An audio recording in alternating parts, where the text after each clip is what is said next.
CD 5.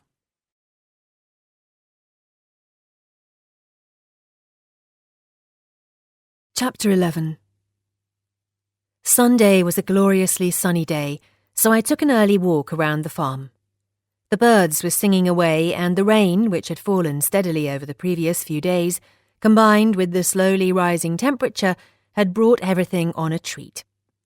All the fruit looked as though it had the potential to ripen a little earlier than expected for the UK, and Gemma's business proposition really couldn't have come at a better time. The previous evening I'd mulled it all over, and I was planning to present it to Grandad over breakfast. Having shooed a blackbird out of one of the fruit cages and tried to pull the holes in the net together, I walked back to the yard. I hoped the order from Anderson's was going to come early the next day, because I really did need to make the repairs, along with a proper start on preparing for the busy season ahead as soon as possible. With that in mind, I set about stripping the roof off the henhouse and gave it a thorough clean and airing.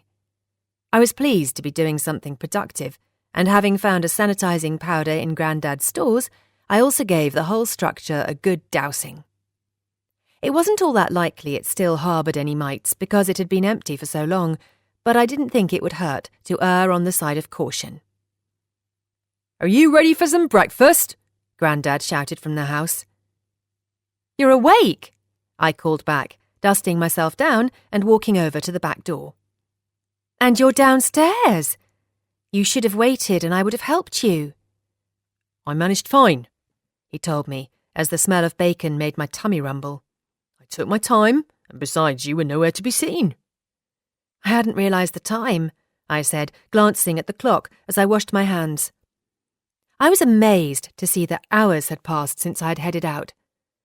I also felt surprised and a little guilty to realise that my thoughts hadn't strayed to Mum too. Perhaps the expression about time being a great healer wasn't a cliché after all. I had an early wander and then started sorting the henhouse. "Just as well." Grandad smiled as he loaded our plates with bacon, scrambled eggs, grilled mushrooms and tomatoes. "Because I spoke to Jake at Skylark Farm earlier, and as well as the straw, he's got 3 hens we can have.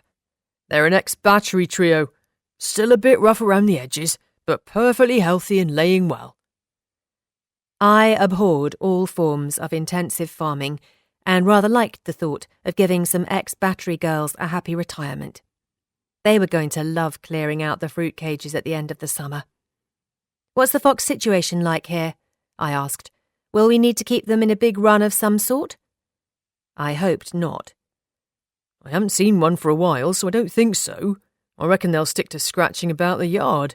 They'll soon settle in with a house to use as a bolt hole should they need it." "Will the cat bother them?"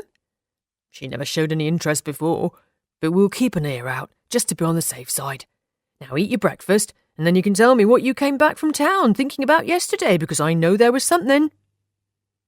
With breakfast cleared away and a leg of lamb ready to go in the oven, Grandad and I carried on talking while we prepped the potatoes and other veg at the table. "I hope you don't mind me inviting the Randall clan," he said as I counted the potatoes I'd peeled ready for roasting. "It's been a while since I've been able to have people around." "Of course I don't mind," I told him. "They're your friends." I was already genuinely fond of Beck and Louise. My feelings for Elliot put him in a completely different category, of course, but I wasn't going to let them impact on Grandad's desire to entertain. "And they've fast become mine too," I therefore added. "It will be lovely to spend the afternoon together." "It'll be too hot to eat in here, though," Grandad pointed out. With the oven heating up, it was almost too warm already. "Let's eat outside then," I suggested. "We did that when you were poorly and it was lovely under the tree. Although we balanced the plates on our laps then, I'm not sure we'll be able to do that with a full roast dinner." "There's an old table in the barn," Grandad reminisced. "Years ago, we used to drag that out to eat in the shade." A memory of watching the Larkin clan from the Darling Buds of May on television doing something similar sprang to mind, and I imagined me, Grandad, and the Randall family in their place. "Let's do that then," I smiled. "I'll ask Beck and Elliot to give me a hand setting it up as soon as they arrive." With lunch plans finalised, I took a deep breath. And now, I'm going to tell you what happened during my trip to town yesterday, other than in the library. Thank you for talking to your friend, by the way. She let me use the computer as a result. Distracted by Elliot's presence when I arrived back, I'd forgotten to thank Grandad for that. I thought she might, he smiled. But that's not what's been on your mind, is it? No, I confirmed. I'm more preoccupied with something that could be a great opportunity for Fenview Farm.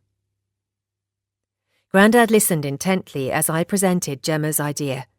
I made it sound as appealing as possible, which wasn't difficult given that it was such a wonderful idea, but it still didn't stop his brow furrowing as I came to the end of my enthusiastic explanation. But we're not a big business compared to the other places operating around here now, he was quick to point out. And that's why she's so keen, I reiterated. I'd already explained that, but he clearly hadn't grasped it. That's exactly why she's so interested in us. She wants seasonal, fresh and local and not too much of it. She's prepared to adapt her menu to cater for what we can offer for as long as it lasts. She's looking to work with a smaller business now she's realised the other local farms will only supply her with massive bulk orders. I see. Grandad nodded, rubbing a hand over his stubbly chin. I had a proper look at the menu while I was there, I told him, and on the back she's listed some of the other places she supports. Skylark Honey and Pork featured, and I'm guessing that must be your mate Jake's farm. Yes, he said, that's right. It would be good to see our name on there with his too, wouldn't it? This deal could be as much about raising our reputation as selling fruit. He thoughtfully said. I busied myself at the stove and let a moment of silence settle. I wanted him to have the opportunity to mull it all over like I'd had. I very much hoped he was going to agree to what Gemma had suggested, in principle at least. I admit, I have been concerned about what was going to happen to this year's crops, he quietly said. And to be honest, I didn't think I'd be trading at all next year. There was a change in his tone, and when I looked, I saw his bottom lip trembling. The sight of it caused tears to prickle the backs of my eyes and a lump to form in my throat. Last season, he carried on, Chris Dempster, who runs a stall on the market, helped me out, and Jake did too. But it wasn't quite enough, and we had some waste. They've both said they'll carry on selling for me, but I'd already worked out there'd be quite a surplus of strawberries again. Gemma mentioned that they had stepped in, I softly said. Between them, they took the soft fruit, and then Jake had the apples and pears for his cider and perry, like he always does. The setup worked reasonably well, but as I said, there was some waste. I had been thinking about ploughing up half the rows at the end of last year, but couldn't bring myself to do it. Fenview Farm really was on the cusp of scaling down and possibly even closing its trading doors, and I was grateful that Mum had found it within herself to write her letter and tell me about this place, even if the details had only been brief. Had I not been made aware of this other branch of the Brown family even for just a few months longer, then I might have been visiting a very different farm to the one I was falling under the spell of now. Well, it's just as well you didn't get the plough out, isn't it? I said, recovering enough to smile. Gemma will be buying more than the surplus, and the deal could give the farm a whole new lease of life. She'll be playing up the local and fresh aspect, and she's prepared to pay well too. There won't be any wasted fruit at all this year, and consequently no financial loss. Grandad seemed to like the sound of that. Did she say if she had any preference about the produce being organic? He asked. No, I said, not that I can recall. It was something I had been thinking about before things went downhill. No one else around here is organic, and I thought it might give the farm an edge. I was all set to try it, but then, like so many other things I dreamt up, it got set aside. He didn't elaborate on what the other things were. Well, I said, I think now might be the time to pick those dreams up again. Are you interested in what Gemma is offering? More than interested, he said, his mouth breaking into the broadest smile I'd seen yet. If Gemma takes a good share and Chris and Jake pick up the rest, then we could be properly back in business. I felt the tension I'd been carrying in my shoulders begin to loosen its grip. I think it really could be the start of an exciting new era for Fenview Farm. And I can't tell you what a relief that would be, Fliss. Grandad swallowed. I was convinced that I was going to be the Brown who failed after the success of so many generations who had gone before me. In spite of my recent spell of better sleep, he admitted, the worry has kept me awake at night for a very long time. I knew that on its own, the contract with Gemma wouldn't be enough to keep the farm completely afloat, but it would provide a much-needed life raft. It would help keep our heads above water for a while, and with the strawberry season about to kick off, it really couldn't have been better timed. I was suddenly rather enamoured with Beck's lack of discretion. Perhaps folk finding out who I was might not be such a bad thing after all. "We're not going to let the farm fail," I said firmly, as I felt my determination to keep things going receive a hefty, potentially celestial boost. "It's not happening on my watch." Grandad beamed again. "I'll get in touch with Gemma and invite her here so you can negotiate the contract as soon as possible." "I'll want you on board for that too," Grandad quickly said. "I'd be honoured to help," I told him. "Oh, Fliss," he gasped, reaching for my hand. "What a breath of fresh air you've brought to this place. And to me. Before you came along, I was practically resigned to selling up and moving to a boxy little bungalow to see out my days." "That's not going to happen either," I said, squeezing his fingers in mine. "I want to see this place thrive again. There's no way you're going to have to part with any of it." Grandad nodded, but didn't comment further. "Now," I said, "let's get this lamb in the oven, otherwise we'll be eating dinner rather than lunch." I was fanning myself with a tea towel by the back door when the Randall clan rocked up. I was mightily amused to see Elliot squeezed into the back of the banana-mobile, and it was most entertaining to watch him prise himself out and unfurl. It was the first time I'd seen him wearing proper going-out clothes, and I tried not to stare when I noticed how good his long, toned legs looked in cargo shorts. I supposed their impressive shape was the result of gripping that powerful Ducati so tightly between his muscular thighs. Perhaps best not to think about that. Lustful thoughts about legs didn't have any place in the friend zone, did they? "Felicity," beamed Louise, pulling me into one of her trademark hugs. "How are you settling in?" "It's been a surprisingly wonderful few days," I told her, quickly banishing the inappropriate thoughts about Elliot's physique and focusing instead on everything that had happened since she, Grandad, and I had had our heart-to-heart. Given the circumstances. "I'm so pleased," she said, kissing my hair. The second she released me, Beck filled the space in my arms that Louise had left and gave me a squeeze that rivaled her mother's. When she eventually stepped back, I found myself facing Elliot. We hesitated for an awkward second, and then he thrust a bag that clinked with bottles into my arms. "Bill said we were having lamb, so really it should have been red," he said, looking a little rosy himself. "But given everything that's happened, we thought champagne would be a better option, didn't we, Beck?" "You did," she shot back. "I would have settled for elderflower cordial as I'm driving, but you said it should be top-shelf champers to celebrate Fliss's arrival in our lives, or nothing." "Well, thank you," I said, feeling genuinely touched that he felt that my turning up was something worth celebrating in such style and at such expense. "I'll put it in the fridge." "And just wait until you hear what Fliss has come up with for the farm," Grandad chimed in. "Then you'll be even more pleased that you splashed out, Elliot."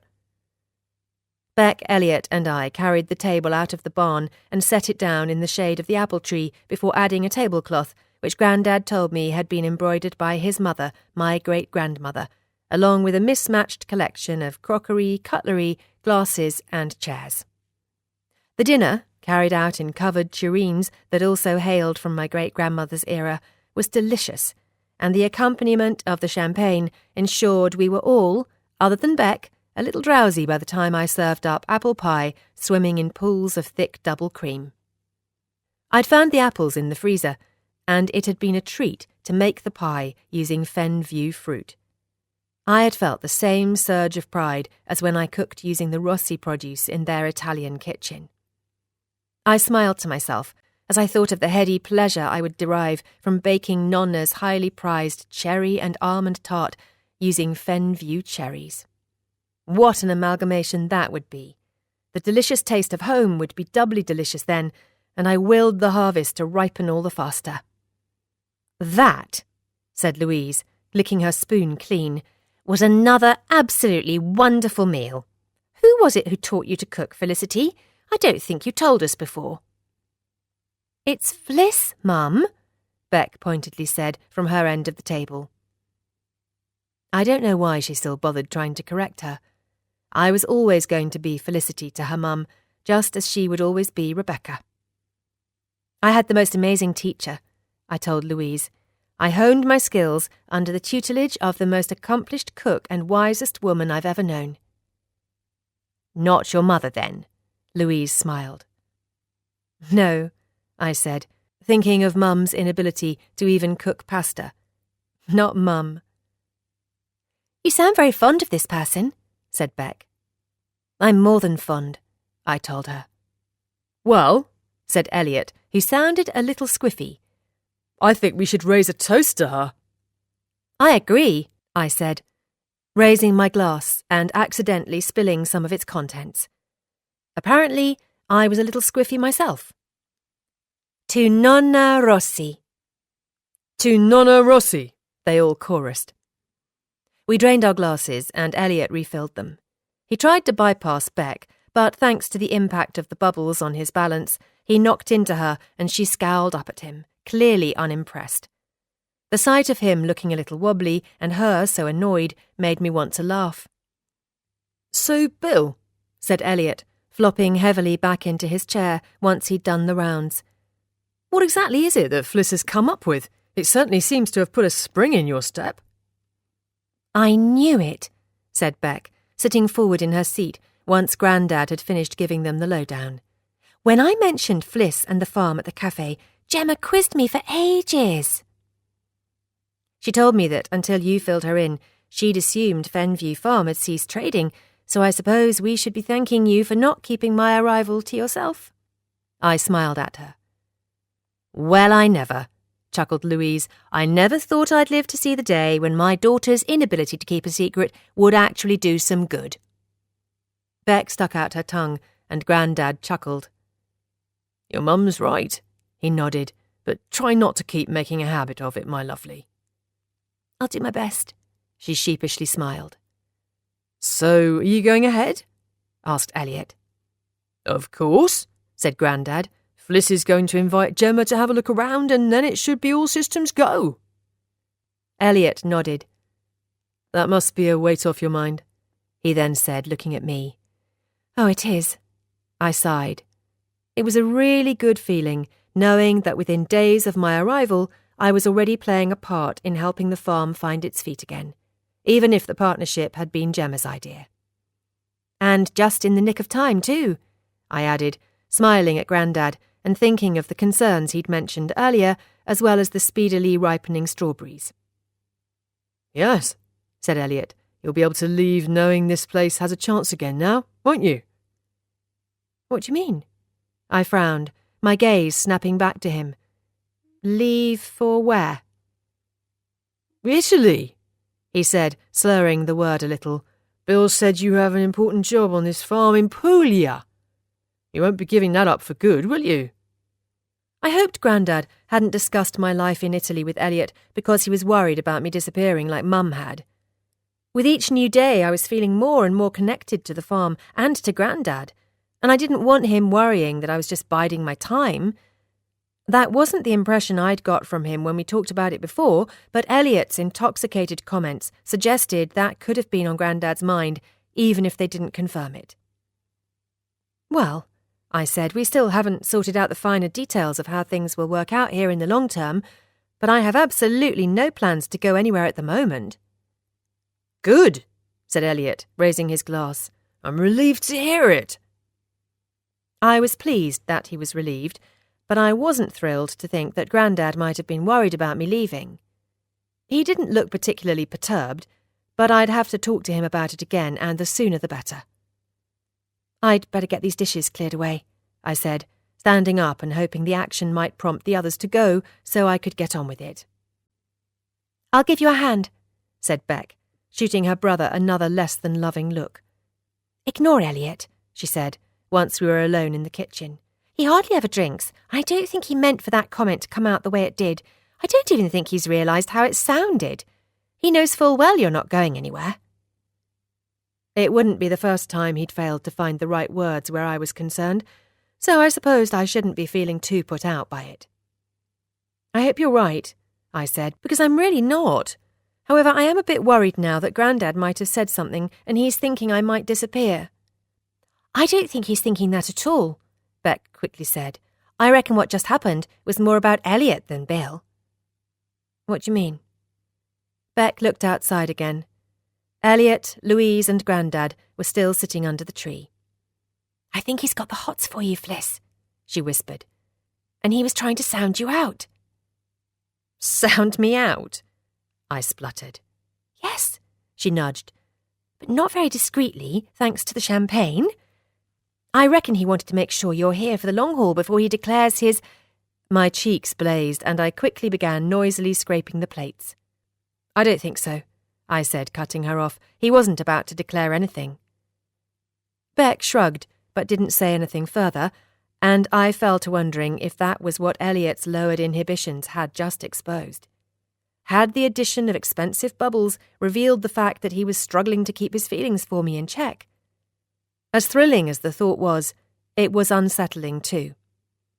My life, as well as the day-to-day running of Fenview Farm, was going through a huge transformation, and as much as I fancied Elliot, and as hard as I found it not to act on the spark that had ignited between us, I knew I was going to have to try that little bit harder, because the last thing I needed, as much as I wanted it, was to throw a love affair into the mix. We had already agreed that we would stick to being friends, and tipsy or stone-cold sober, that was what we both had to commit to. Chapter 12. The celebrations turned rather flat after Elliot's sozzled suggestion that I would soon be returning to my job in Puglia, and once he had been bundled into the back of the banana-mobile, Grandad took himself off for a nap. Determined not to let my concern that he was worried I was going to leave fester, I resolved to address the situation the moment he got up. However, he had other issues he wanted to discuss, and we worked through those first. "I want to talk to you about the farm finances, Fliss," he said seriously. "There's a box file in the dining room sideboard. Would you go and fetch it, please?" "Isn't this a private matter, Grandad?" I asked, as he opened the box and pulled out a pile of papers and bank statements. "It's a family matter," he told me. "And you're family, aren't you?" "Yes," I agreed. "Of course. The only family as far as I know." But it still felt like an intrusion, me knowing the state of the farm affairs. That said, I soon set any awkwardness aside because the financial affairs were in a bit of a state. "So to sum up," I said, as I looked at the papers spread out on the kitchen table, "you own Fenview Farm outright, and there's no mortgage or any other loan secured on it." "Correct. And no credit card debts or anything like that either." That was a huge relief. "But there are a number of outstanding accounts with local businesses, and the overdraft is getting near its limit." "It is," said Grandad, shaking his head. "There's not enough to clear the accounts and live on, and the bank manager has been very patient, but I know he won't extend it further." Grandad sounded mortified. He had explained that the family had never gone in for borrowing in a big way, and living off money that didn't exist didn't sit well with him. "My father always told me," he said, sounding even more upset, "that if you didn't have the money to buy something outright, then you went without it." "That's a wonderful ethos to live by," I said, "but times have changed, and that's not always possible, is it? I dare say the farm earned its money differently when your father was alive, didn't it?" "That it did," he agreed. "Well," I said, shuffling the papers together and sounding more confident than I felt, "I'd see this current situation as a minor blip, Grandad. This deal with Gemma couldn't have come at a better time, and it's going to be a big help. It's not going to be the answer to everything, but you can go to the bank and tell them you've got a lucrative new contract which will help clear the overdraft, and a granddaughter brimming with ideas to pull the finances out of the red and back into the black. Grandad looked rather taken aback. "Are you brimming with ideas?" he asked. "No," I said with a smile. "Not really, but they don't need to know that, do they? And I'm sure I will be soon. Something else will come along, I just know it, and in the meantime, I'm happy to live frugally." My time in Italy had taught me how to appreciate life's simple pleasures. Home-cooked food, friendship, and family were what really mattered, and now I had further opportunity to enjoy all three in abundance. "And I have more than enough saved to clear these other outstanding accounts," I added, nodding at the to-be-paid pile. Grandad vehemently shook his head. "No," he said, "there has to be another way. In fact, there is something else, Fliss." "No," I interrupted, "I don't want to hear it. I'm living here now too, and I want to contribute and pay my way. I'd like to help pull Fenview Farm into the future, both by the work I can do and the little financial support I can offer. I'm going to be here for a very long time, Grandad. Which," I pushed on, "brings me on to what Elliot said earlier." "Yes," said Grandad, "I thought that might come up." "You aren't worried that I'm going to disappear like Mum did, are you? I hadn't realised that you'd talked to Elliot about my life in Italy." "Of course I'm not," he said, every bit as forcefully as I had when I made my speech a moment ago. "You might be your mother's daughter, but I know you'd never do that. I know you're here for a long time, Fliss, and I don't know what got into Elliot." "Too much champagne?" I suggested, relieved that he hadn't jumped to the same conclusion as Beck. I was going to have to be extra careful when I talked about Elliot around her now. The last thing I needed was for her to work out that the feelings she'd guessed he had for me were reciprocated.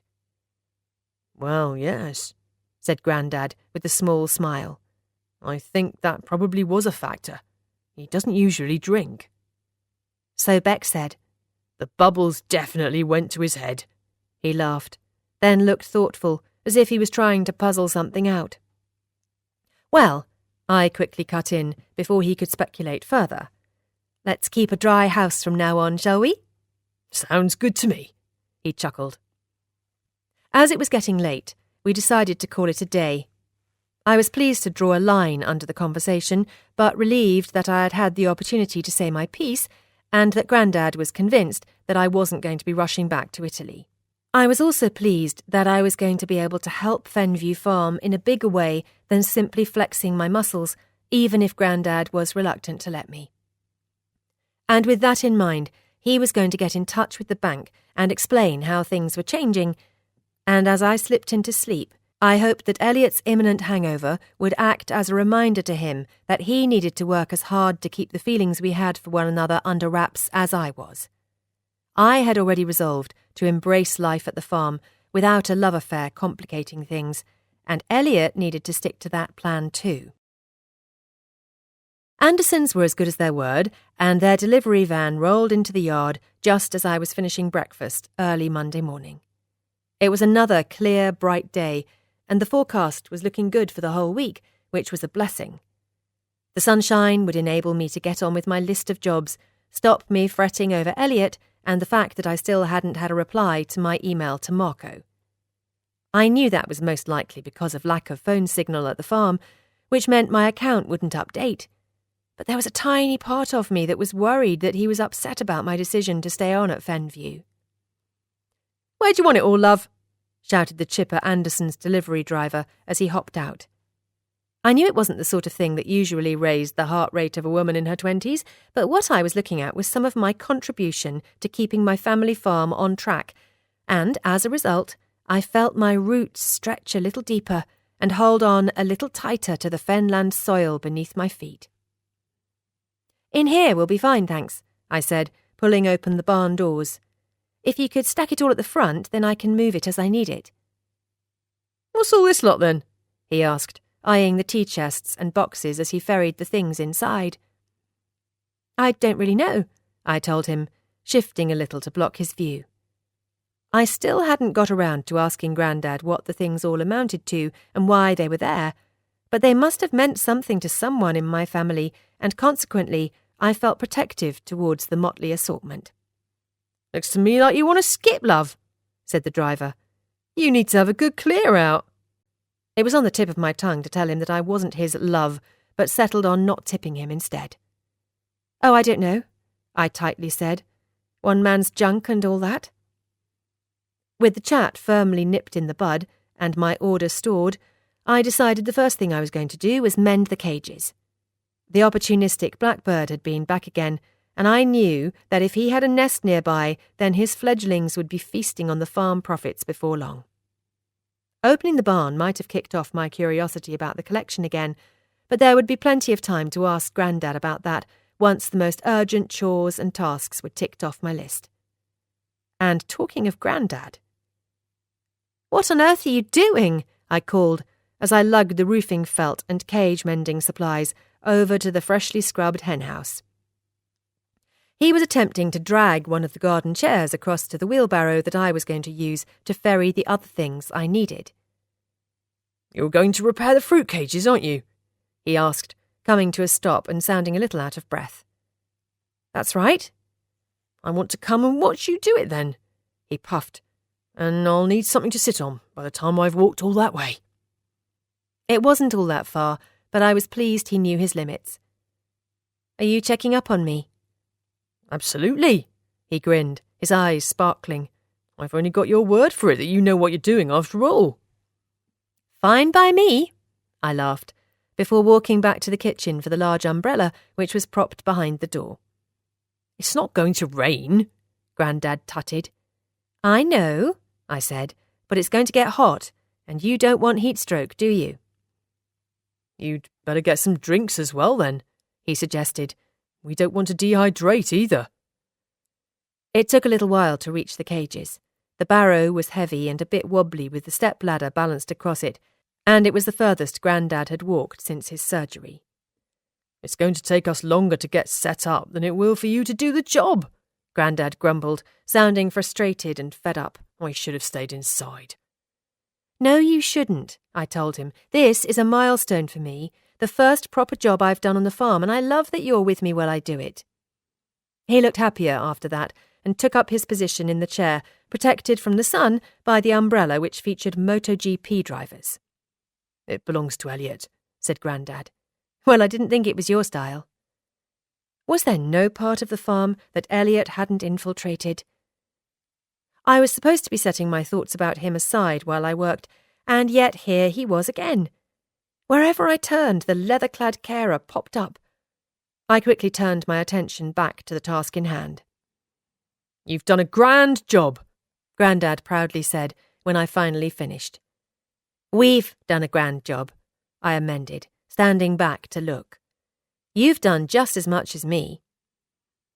There had been more holes than I first realised, and he'd fixed those that were within reach, while I had mended the highs and lows, so he didn't have to bend and stretch.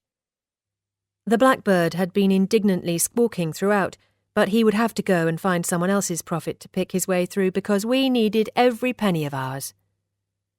"I'm going to do some weeding," I said, "and then we'll stop for lunch, shall we?" "That sounds like a grand idea," said Grandad, sitting back down and rearranging the umbrella because the sun had shifted. I looked over at him and smiled.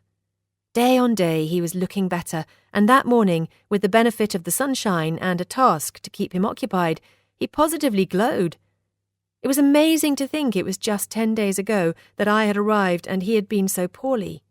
It was also amazing to think that it was just 10 days ago full stop.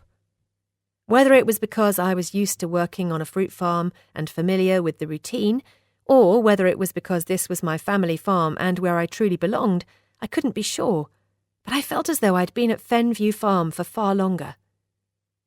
Mum's suggestion that I would be a good fit here had turned out to be right, so far at least. I hummed as I worked my way between the bushes, hoeing up some weeds and pulling up others, while Grandad watched from outside, chatting companionably to the still irate blackbird. "That'll do for today," I said, grimacing as I stretched out my aching back and checked my phone. It showed me the time, but precious little else. Definitely time for lunch. We had a scratch meal of bread, cheese, fruit and chutney, and then Grandad went for a nap, while I measured, cut and hammered on the new roof for the henhouse. After that, I headed back over to the barn. Throughout the morning, when I wasn't thinking about Elliot, Marco or Mum, my mind had drifted back to it, and I was eager to have another look. The cat was asleep on top of one of the tea chests, and when she realised I was going to be moving stuff about, she stretched and yawned and stalked out, no doubt resolved to find somewhere else to snooze the rest of the day away.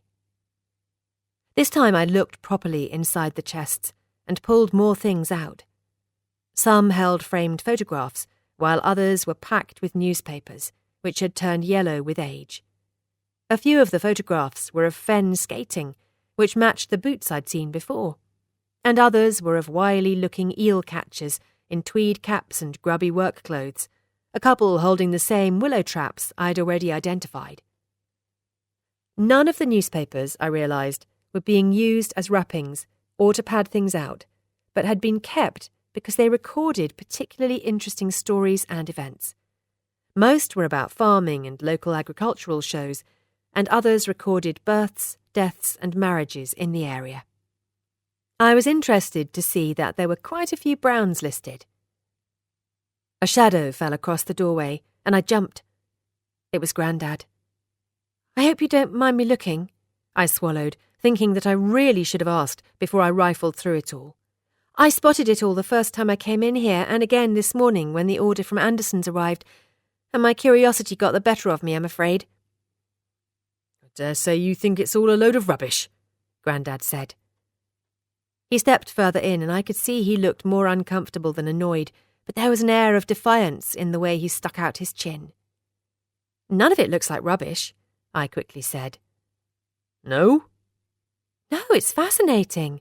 An amazing record of life around here. I've learned loads just from looking at the newspapers.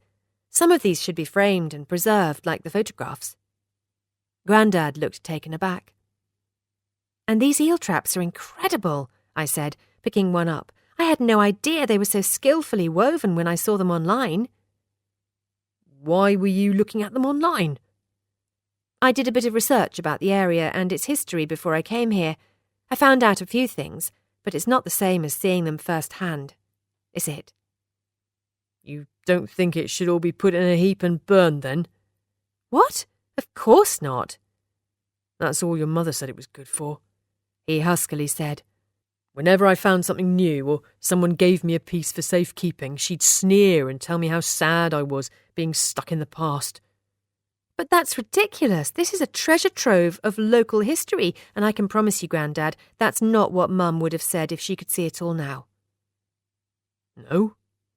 "No," I said. "She would have appreciated this every bit as much as I do." "She obviously changed a lot over the years then, didn't she?" "I think she must have done," I agreed. "Teenagers often bear little resemblance to the adults they become, in my experience, and it's such a shame you didn't have the opportunity to know Mum once she'd got all of that angst out of her system." It pained me deeply to know that she'd never come back to Fenview Farm to make amends. I wished, with every fibre of my being, that Grandad had known the worldly, well-travelled and much-loved woman his daughter had become, and that his memories weren't confined to the argumentative and sulky girl she had been.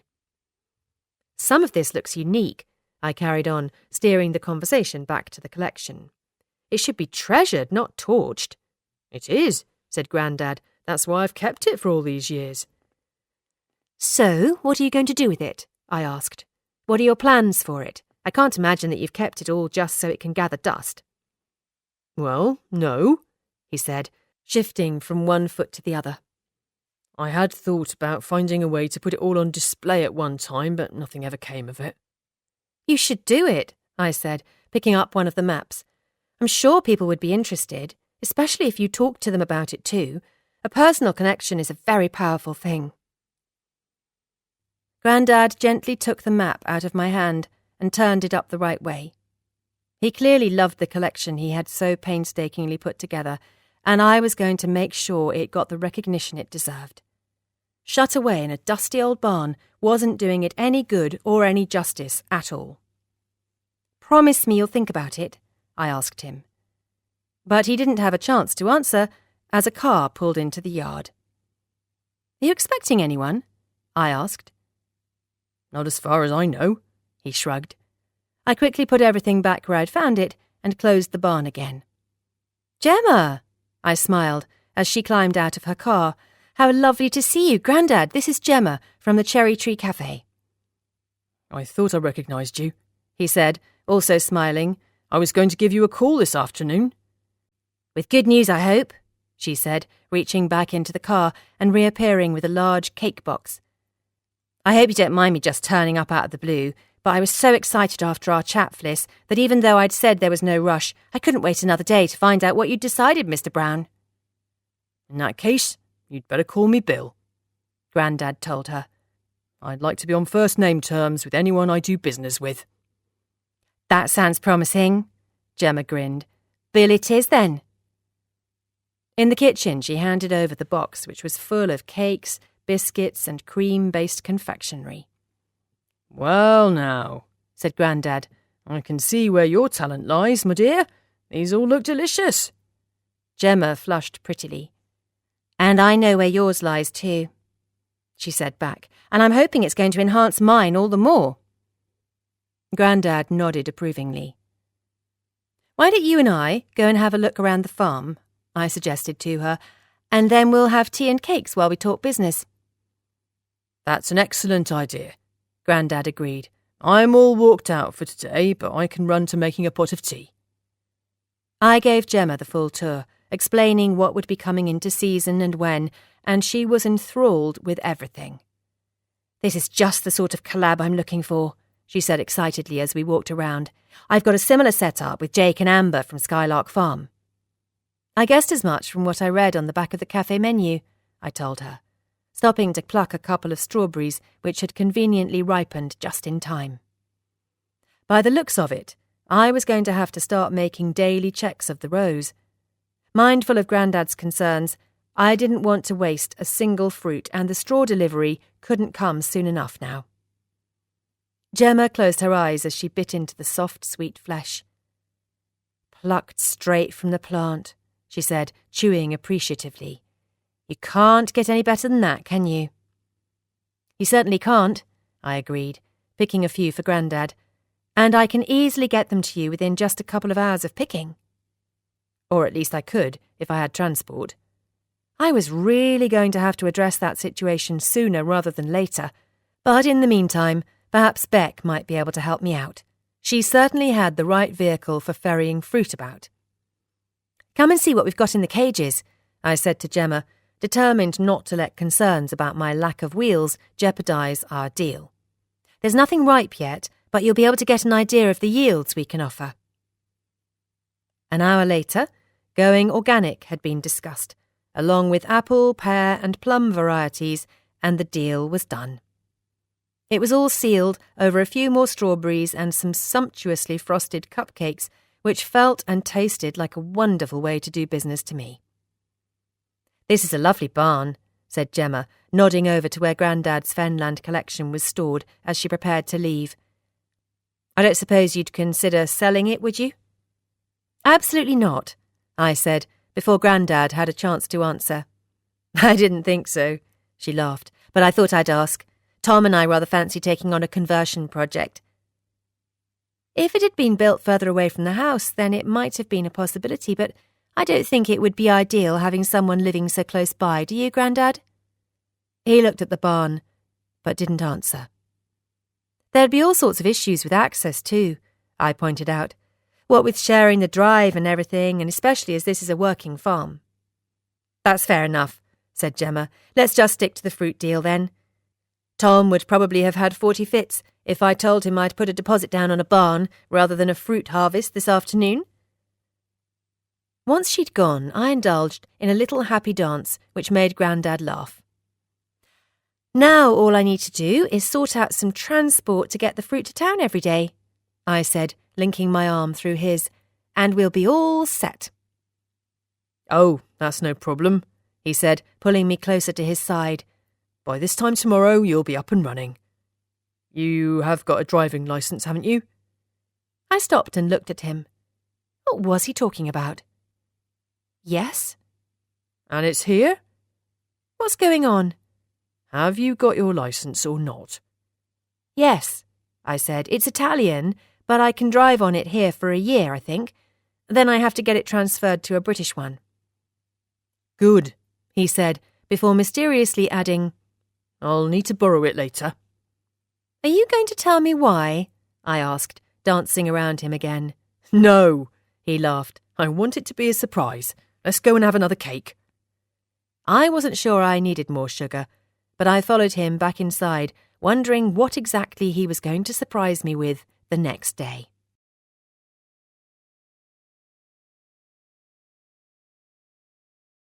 End of CD 5. CD 6.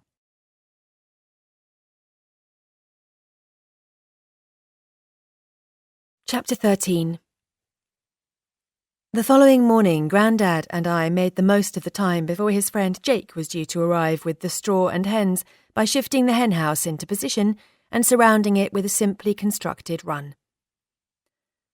"I know I said we wouldn't bother with the run," said Grandad, as he handed me the stakes and ties so I could hammer it into the ground. "But I've been giving it some more thought, and as these are ex-battery girls, I reckon they'll feel a bit more secure in an enclosed space for a while." I had to agree, and the spot we'd picked, still just inside of the house, but in the shade of a tree, was perfect. "It was fortunate you remembered you had this," I said, as I hammered in the last stake. "It's just the job."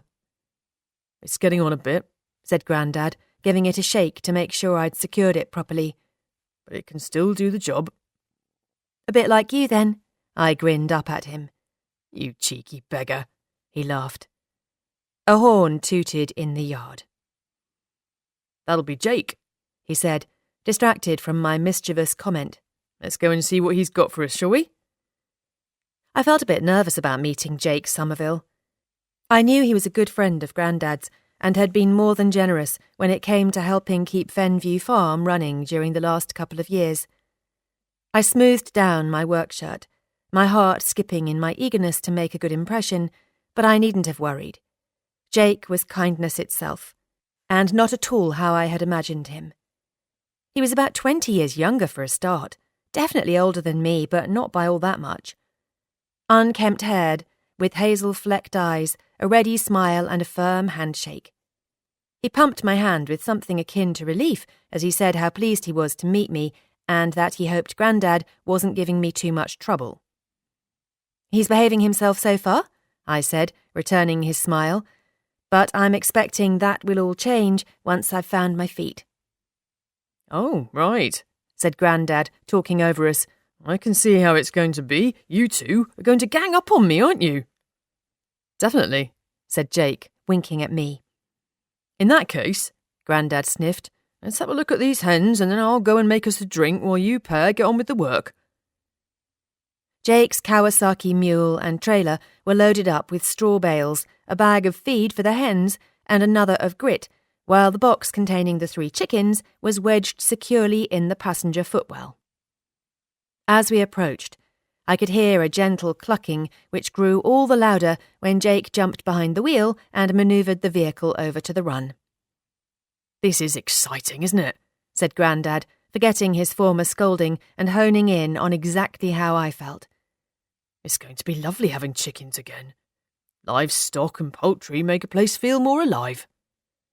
"And then there are all those fresh eggs," I wistfully added. "I've got the most amazing meringue recipe I want to make again, and it will go perfectly with our fruit." "You'll be giving Gemma a run for her money at this rate," Grandad chuckled. I packed some straw into the henhouse and filled the feeder and drinker while Jake lifted the box into the run. "We're supposed to leave them shut in, aren't we?" I asked the 2 men who knew far more about poultry welfare than I did. "As a rule, they'd be in the house overnight to get their bearings," said Jake. "But it's going to get hot today, and as you've got to run, and they can't wander off, I reckon they'll be able to come out after about an hour. What do you think, Bill? Yes, he agreed. That should do it. Let's get them in, shall we? Jake opened the box and Grandad carefully lifted the first hen out, expertly tucking her under his arm. She was the classic ginger and white Rhode Island crossbreed, and in far better condition than I had been expecting. She doesn't look too bad, said Grandad as he gently stroked her back. I've had them a little while, explained Jake, reaching into the box and handing me the second one. So they've already had some fairly decent feather growth. They hardly had any wing feathers at all when I collected them. They certainly had them now. The hen I was holding gave a mighty flap, and Grandad stepped forward and tucked her wings in so I could get the same grip on her as he had on his. She's a feisty one, isn't she? He laughed as Jake picked out the third, who was docile by comparison. She's definitely the boss, said Jake, nodding at mine as he lifted the henhouse lid and lowered his demure bird inside. I quickly followed suit, keen to let go of the ringleader before she flapped out of my arms. She clucked and gave me a very hard stare as Grandad deposited his. Jake carefully closed the roof, and I checked the door was secure. That's that then, said Grandad, looking well pleased. You'll have to let me know how much you want for them, Jake. Nothing for the hens, he said, brushing his hands down his trousers. But I'll charge you for the feed and grit. Grand, said Grandad. Let's have a drink before you two shift this straw, shall we? By the time Jake and I had finished lugging the bales about and stacking them on wooden pallets as close to the strawberry rows as we could get, I was feeling hot and ready for another drink. Thank goodness you had the mule, I puffed, as we covered the bales in a sheet of tarpaulin and secured it with a couple of bricks. Rain wasn't forecast, but I didn't want to get caught out. Grandad had said the area was known for freak thunderstorms, so I wasn't taking any chances. I would have had to shift this lot individually with the wheelbarrow if you hadn't. That would have been a killer, Jake agreed, wiping the sweat from his brow. You could do with widening the path to get bigger vehicles down here. The farmer who owns the field next door doesn't mind the tractor coming through his gate and onto here, but it's not ideal. Working out how to widen the path would be another job to add to the ever-growing list. Thank you for supplying these, I said, nodding to the stack of covered bales. Now all I have to do is get the straw down and we'll be all set. I'll make a start on that tomorrow. Have you got anyone to help you? No, I said, it's just going to be me, but I don't mind that. Bill said you know a lot about the industry already. He reckons you could run this place single-handed. I felt rather proud that he had such a high opinion of me and my experience. I know my way around, I said, as we climbed back into the mule and headed to the yard where Grandad was waiting with 3 glasses of lemonade. And I've recently come to realise that my whole life has been leading up to me coming here. First off, I've always had this slightly unusual passion for fruit farming, and now I've discovered that it's the family business and embedded in my genes. I didn't mention how I'd found out it was the family business. I'm looking forward to hearing more about it, said Jake. And my partner, Amber, and Aunt Annie are desperate to meet you. They're hoping you'll spend the afternoon with us, if that suits you. I'd love to, I said, my sudden willingness to mingle with people I'd never met taking me by surprise. But I don't want to put you out. You must be busy, and it hardly seems fair that you've got to chauffeur me about. Only one way, he said, and I'm going back to the farm anyway. Immersed in the stint of hard work, I'd forgotten that Grandad had a surprise that required my driving licence. Bugger, Jake laughed, clapping his hand over his mouth. I almost let the cat out of the bag there. Don't tell Bill. He'll have my guts for garters. Your secret is safe with me, I told him, even though I was bursting to pump him for further information. It was no surprise that it was little Miss Bossy who first emerged from the henhouse. She was soon followed by the other 2, and they stalked about, scratching at the ground and clucking over any tasty morsels they unearthed. It's amazing that they know what to do, isn't it? I mused, squatting down to watch them. You'd think their instincts would have been squashed after that year in a cage. It's nearer 18 months they're kept like that, Jake sadly said, but I've never housed one yet who hasn't got the hang of life beyond the confines of the cage. That's good, I said, standing up again. These look as though they've been here forever already, don't they, Grandad? They do, he agreed, and they're going to be worth their weight in golden eggs when it comes to helping us clear the fruit cages after harvest. Oh yes, said Jake, they'll love that. He looked at his watch. Crikey, he said, we'd better get going. Amber and Annie are laying on lunch in your honour, Fliss. We'll skip that refill you were just about to offer us, Bill. Grandad rolled his eyes and took our empty glasses. Are you sure you don't want to come? Jake asked him. I can drop Fliss off and easily come back for you. No, but thank you for the offer, Grandad said. I'm actually looking forward to a bit more peace and quiet. I wondered if Elliot might call in again and interrupt Grandad's longed-for solitude. If he did, he'd only be offered coffee to drink. I'll just get changed, I said, noticing my slightly grubby straw-covered vest and shorts. No time, said Jake. Come on. Skylark Farm was closer than I expected, so there was no opportunity for my courage or freshly found willingness to mingle to fail me. He explained, shouting over the noise of the engine and the wind rushing by, that Bill and Annie had known each other forever and that she had been really worried about him until she heard that I'd shown up. To be honest, said Jake, his volume lessening as he slowed down at his farm, which was easily identified by a large and smart painted sign at the gate. We've all been worried. Chris Dempster and I both thought the farm was going to fold and Bill was going to end up in a home or something. He was so frail and, well, defeated. But not now? God, no, he said, swinging in. I could hardly say anything to his face, but it was a shock seeing him today. And a good one. He looked like a changed man. You've given him a new lease of life, and I hope, we all hope, that you're going to be staying for good. I was just about to tell him that we still had to work the finer details out, but it was certainly looking that way, when I caught sight of a very familiar Ducati parked up at the farmhouse. Oh, smiled Jake. Elliot's here. Maybe he'll stay for lunch too. He's been popping in to sit with Annie while Amber and I are busy on the farm. Not that we'd let her think that's what he's here for. She had a fall earlier in the year, but she's a stubborn cuss and wouldn't appreciate us thinking that she needs minding. Has she not worked it out? I asked. I couldn't think of any other reason why she might think Elliot would spend time with her. Unless, of course, she just liked his company.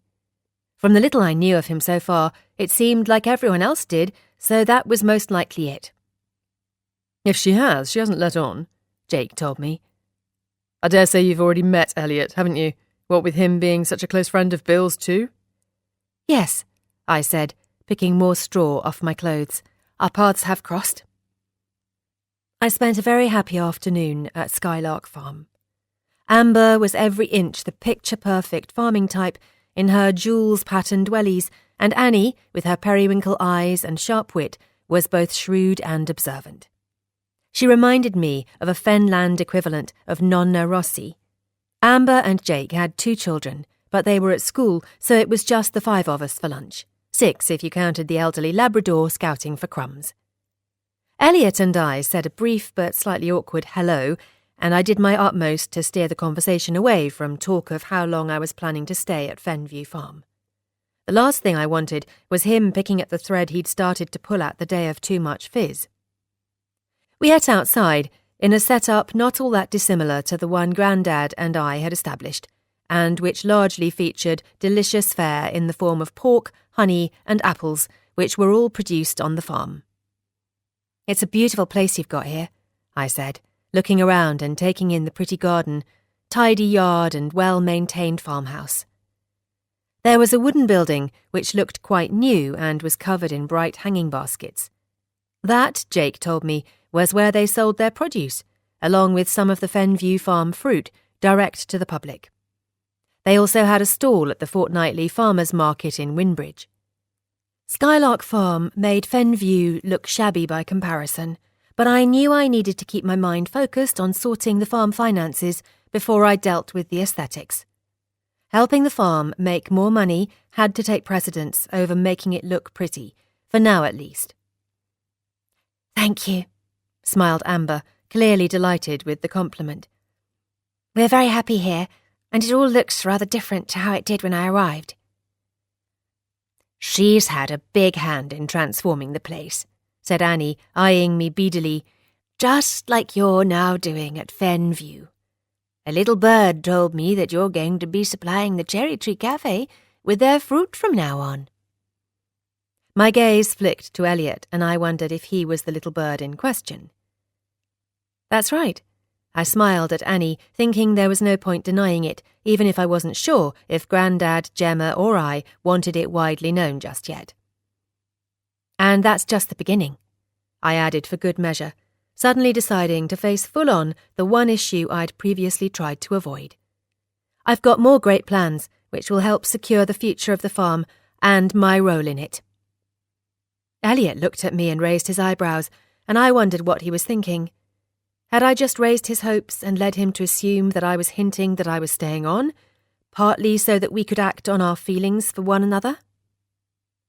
I hoped not, because that hadn't been my intention. I was more interested in ensuring that Grandad heard from every possible corner about my commitment to the farm. I felt my temperature rise as I again remembered Grandad's now imminent visit to the bank. I hoped these great plans would soon land fully formed in my lap, because it was all well and good bandying the words about, but I was going to have to come good on them at some point. "Then Bill's a very lucky chap." Annie nodded in approval. "It seems to me the women around here are entrepreneurial in the extreme. There's Gemma and Lizzie at the Cherry Tree, and Lottie up the road with her vintage glamping, not to mention the girls with the plant nursery, and that's just off the top of my head. And now there's you too, Fliss. The area is very lucky to have you. Don't you agree, Elliot?" "Yes," he said, turning slightly pink. "Of course, and for good, too." That sounded as if my intentions to stay were sinking in, but I hoped for all the right reasons. I briefly met his gaze, and he knocked me for 6 with his 1,000-kilowatt smile. Wishing it wouldn't, but unable to stop it, I felt my face turn far redder than his. "It's a huge comfort to know that Bill has you with him, Fliss." Jake joined in. "And I couldn't agree more about us entrepreneurial women, Annie," said Amber. "We've all found our niche and we all work well together. We're all happy to support each other's businesses too, and I think that's why we're thriving. The networking scene in and around Windbridge is a huge help." "In that case," I said, turning my attention back to the conversation and pushing aside my concerns about what Elliot was thinking, "I'm even happier to be here." A little later, Amber had to go and collect the children from school, and Elliot was thankfully expected elsewhere too. "Why don't you show Fliss around properly?" Amber suggested to Jake, once Elliot was no more than a speck on the horizon, and I had relaxed again. "She might even get more ideas for Fenview." "What do you think?" he asked me. "Have you got to rush back?"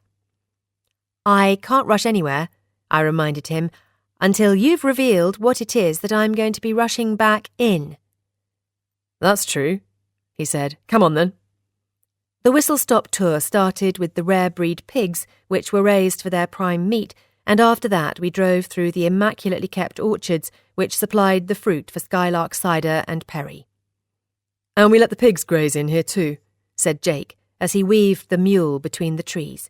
"They clear up in much the same way as your hens will in the fruit cages." "Do you think the apples the pigs eat flavours the meat?" "Yes," he said. "Definitely. It's subtle, but definitely noticeable." There were bees too, providing honey and wax, and a pretty bungalow called Meadow View, which was a holiday let decorated with a vintage twist. "So, there you have it," he said when we pulled back into the yard. "That's our place." "It's fantastic," I told him, "and I think it's great that you can sell what you produce on site, and I'm grateful that you've helped Grandad by selling our fruit here too." "Yes, selling direct has worked out well, and I'm happy to keep doing it for you, Fliss.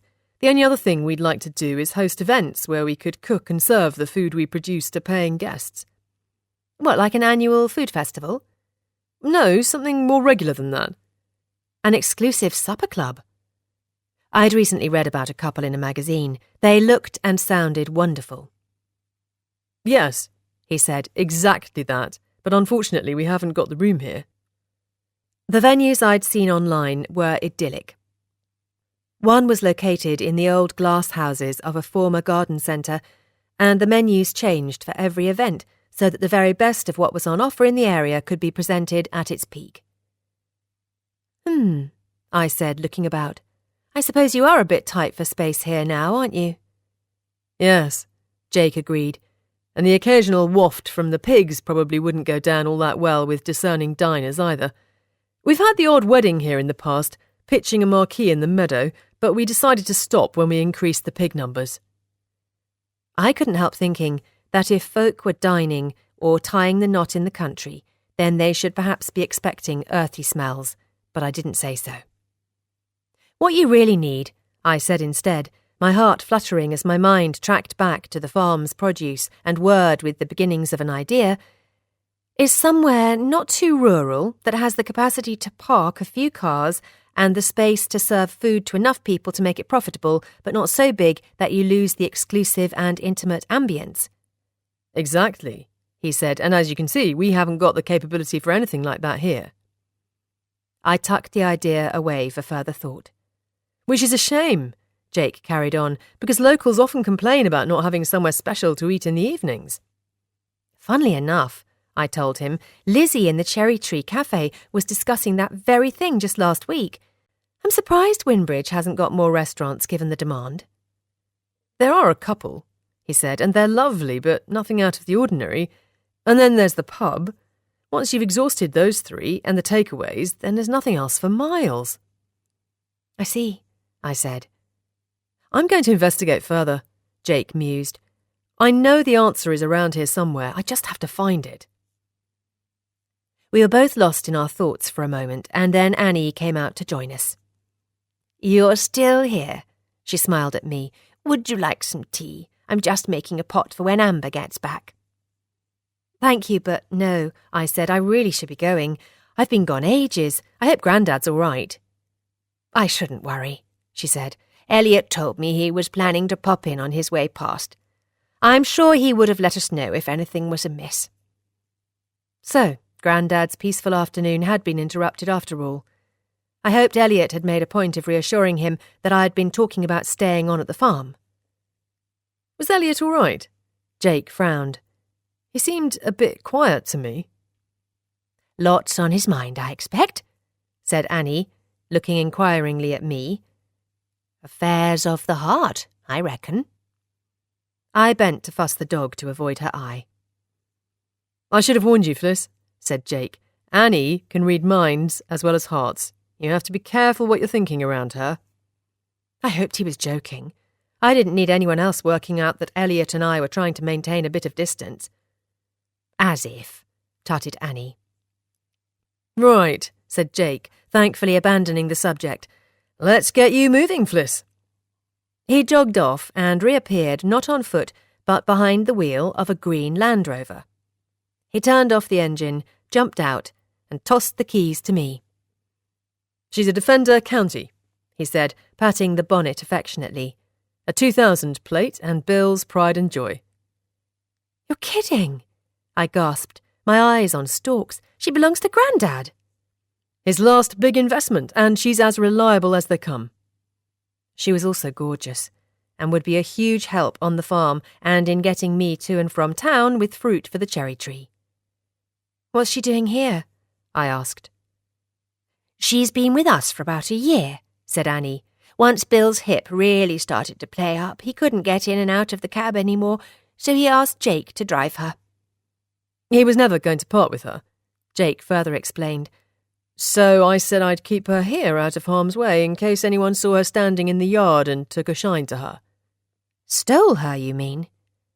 Exactly. Rural crime's big business, and I think Bill felt a bit vulnerable having her at the farm, and of course he wanted to keep her running. He's planning to drive her again himself as soon as he can comfortably get in and out, but in the meantime, she's all yours. He wanted my licence to sort the insurance, didn't he? He sure did. My hands were shaking as I climbed inside and inhaled the smell all working farm vehicles seemed to have. It was a combination of earth, oil, and something indefinable. What do you think? Jake asked, opening the passenger door and depositing a bag into the footwell. Everything look familiar? Yes, I said, checking the dials and switches. She's in great condition. She's certainly been loved. He was right about that. What's in the bag? Just a few bits, he shrugged. I promised Bill a jar of honey. There's more than a jar of honey in there, I laughed. There's some cider, he reeled off, and sausages, a few slices of bacon and a couple of chops. Oh, and a salve Annie's made to help Bill's scar to heal. She's a bit of a white witch on the side. I can hear you, Jake Somerville, she said. If you have to call me anything, I think I prefer healer, if it's all the same to you. He looked at me and raised his eyebrows, and I turned the engine over. Having thanked them for lunch, the tour and the Skylark supplies, I set off under my own steam at last. Grandad was waiting for me, thankfully alone, under the apple tree, and his face was a picture when I gave him a blast on the horn. What do you think? He asked. I think I'm in love, I told him, as I jumped out. Isn't she a beauty, and she drives like a dream? I had a feeling she'd be your sort of vehicle. Jake's been very kind to keep her running and looked after. It seems to me the whole Somerville clan are kind, I said. Wait until you see what he's sent me back with. They're good friends, he agreed. But I've realised recently that as grateful to them and everyone else who has rallied around me as I am, there's nothing quite like your own family to look after you, is there? Thanks to Mum's letter, I was in a position to begin to appreciate that myself now. No, I said, giving him a warm hug. There really isn't. Chapter 14. The next day I started strawing long before the sun was up. Grandad and I let the hens out into their run together, much to the fascination of the cat, who sat on the sidelines and watched, her tail swishing. None of the girls paid the slightest attention to her, so after checking I had everything I needed, and that he approved of my straw-spreading technique, Grandad ambled back to the house to see to the laundry. I tackled the task slowly and methodically, knowing there was nothing to be gained from trying to rush. I would only tire all the sooner, and with dry days at my disposal, there was no need to throw my back out on the first day. That said, when faced with the field packed full of long rows of plants, it did still feel like a daunting task. I broke the straw bales into around 2-kilogram biscuits, and then pulled it all into place, ensuring it was deep and wide enough to do the job it was intended for. Even though I was pacing myself, it was a back-breaking chore, and some would argue unnecessary, but with the occasional skylark shooting up out of the leaves and singing overhead to distract me from their nests, I was content enough. I let my mind wander as I worked my way up and down the long, straight rows, and the sun appeared over the fenland horizon. It then rose quickly, taking the temperature with it. I mulled over the conversation I'd had with Jake, and the extremely ambitious idea which had taken hold as a result. I had been considering asking at the pub about bar work to supplement the farm income, as I had some experience, or even waitressing at the Cherry Tree with Beck. But if I could get this idea to hatch, then I wouldn't need to.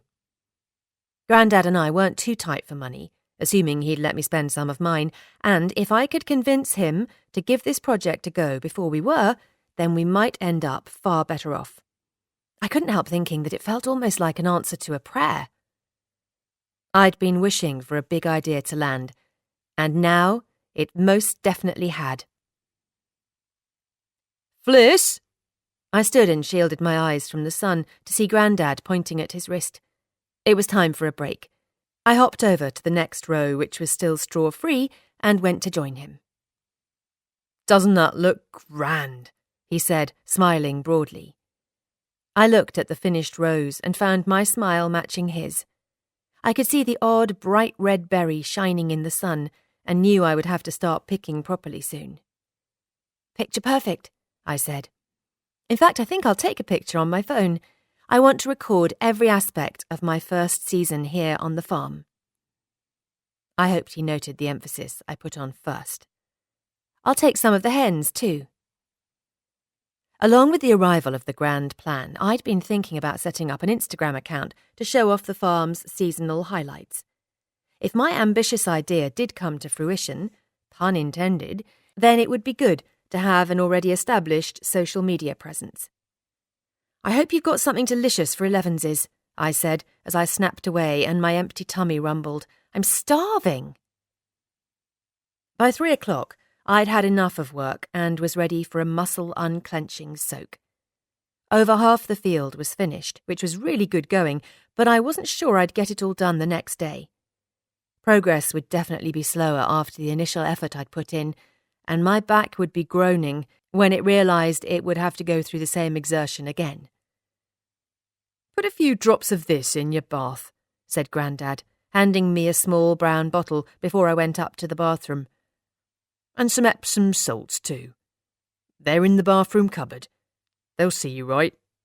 "What is this?" I asked, unscrewing the bottle lid and taking a tentative sniff. It was surprisingly pleasant. There were hints of lavender and peppermint and possibly some subtle chamomile too. "It's from Annie," said Grandad. "I swear by it." "Have you tried the salve that she sent yesterday?" I asked, only just remembering. "Oh, yes," he said. "I'd been using it for a while, but I'd run out. It's very good. All of her tinctures and tonics are." With such a lofty endorsement, I willingly lowered my aching body into the warm, salt and remedy-enhanced bath and let the water gently lap over me. Had it not been for the sound of voices a while later, I might have ended up staying there all night. The water was quite cool as I came to, and I realised I must have drifted off. "Hello, Felicity," said Louise when I went back down barefooted in my bathrobe and pyjamas and with my hair piled up on top of my head. I was feeling more than a bit blissed out. "Hello," I yawned, before quickly covering my mouth. "Oh, sorry, I've been strawing up the field today, and I'm ready for my bed." "I know," she said. "Bill's been telling us. He said you've done a fantastic job." "It's going well so far, but there's still about half left to do. Fingers crossed I'll break the back of it tomorrow." "If it doesn't break yours first," Louise sagely said. I agreed. "Did you say us? Have you got Beck with you?" "Yes," she said, "and Elliot. Bill's taken the pair of them to meet the hens and admire your handiwork too, I shouldn't wonder." I sniffed the air. Can I smell fish and chips? Or am I hungry enough again to be hallucinating? It didn't seem to matter if I was in Puglia or Winbridge. The fresh country air in both places gave me a consistently healthy appetite. "It's fish and chips," Louise confirmed. "Beck came back with them when she finished at the cafe, and as she'd got enough to feed an army, we thought it would be nice to all eat together." I didn't bother getting dressed again, but pushed my feet into my sandals and gave her a hand to set up outside, adding a few bottles of Skylark cider to the tray of cutlery, vinegar, salt and ketchup. Once we'd finished, I pulled the band out of my hair and ran my fingers through it, leaving it loose in the warm evening air. "And here's my hard-working granddaughter," Grandad proudly said. "Crikey, Fliss," said Beck, "you must be all in. You've gone great guns today." "Well," I said, taking one of the plates Louise was handing around. "It needed doing, and as the weather's so good and there's already a bit of colour showing, I thought I'd best get on with it." "She was born to this life," Grandad said, to my mind standing that little bit taller, "even if she was late getting here." "Through no fault of her own," Louise mildly added. "Oh, I know that," Grandad responded, but with no rancour as he sat down. "And thanks to her years in Italy," Beck grinned, "she's got some awesome culinary skills, and I, for one, am very grateful for that. Have you heard anything from your Italian family since you've been here, Fliss?" "Not as far as I know," I told her. "I sent them an email from the library a few days ago, but because my phone doesn't pick up a consistent signal here, I don't know if they've emailed back." It had been playing on my mind a bit, and I hoped the Rossi trio weren't feeling abandoned. I had no intention of disappearing out of their lives for good, but it had been a busy few days.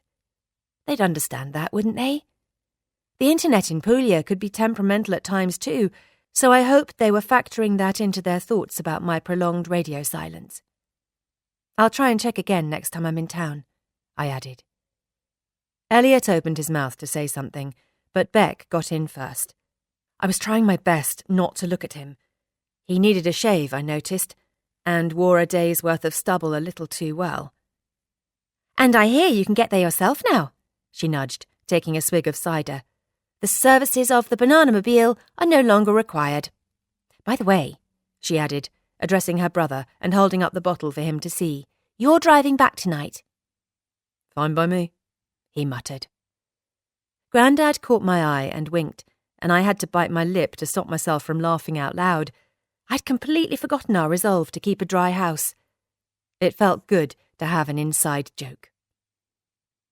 Oh, said Grandad, once he'd recovered, and talking of your phone signal, Fliss. I was just about to mention that, Bill, said Elliot, giving Beck a look. What about it? I asked, popping another delicious chip into my mouth. We're getting broadband, Grandad announced, here at the farm. Oh, really? I spluttered, swallowing the chip before I'd properly finished chewing it. That was music to my ears. It would make keeping in touch with the rest of the world so much easier. I'd be able to video call the Rossies from the comfort of the farm kitchen and introduce Grandad to Nonna like I'd thought about before. I'd also be able to keep the fledgling Instagram account updated without any fuss too. Yes, Grandad continued. Elliot said it'll be easy enough because we already have a landline and it won't cost much either. What made you change your mind? I asked, reaching for my cider. I thought you were happy to manage without it, as you'd never had it. As thrilled as I was about getting connected for my own more selfish reasons, I couldn't really see Grandad as an enthusiastic Silver Surfer type. It was my nagging, Elliot piped up, this time managing to speak without getting cut off. I thought you might appreciate it, Fliss, and I'm going to set Bill up with his own laptop so he can use it to order his prescriptions and make appointments and perhaps even do the farm banking. You could even get your shopping delivered straight to the farm, Bill. Grandad looked mightily impressed, but I wasn't quite so enamoured. What Elliot was suggesting would make my role as the helpful granddaughter all but redundant. I hoped he wasn't still thinking I was going to leg it and was therefore setting up the internet to give Grandad a backup because he really didn't need one.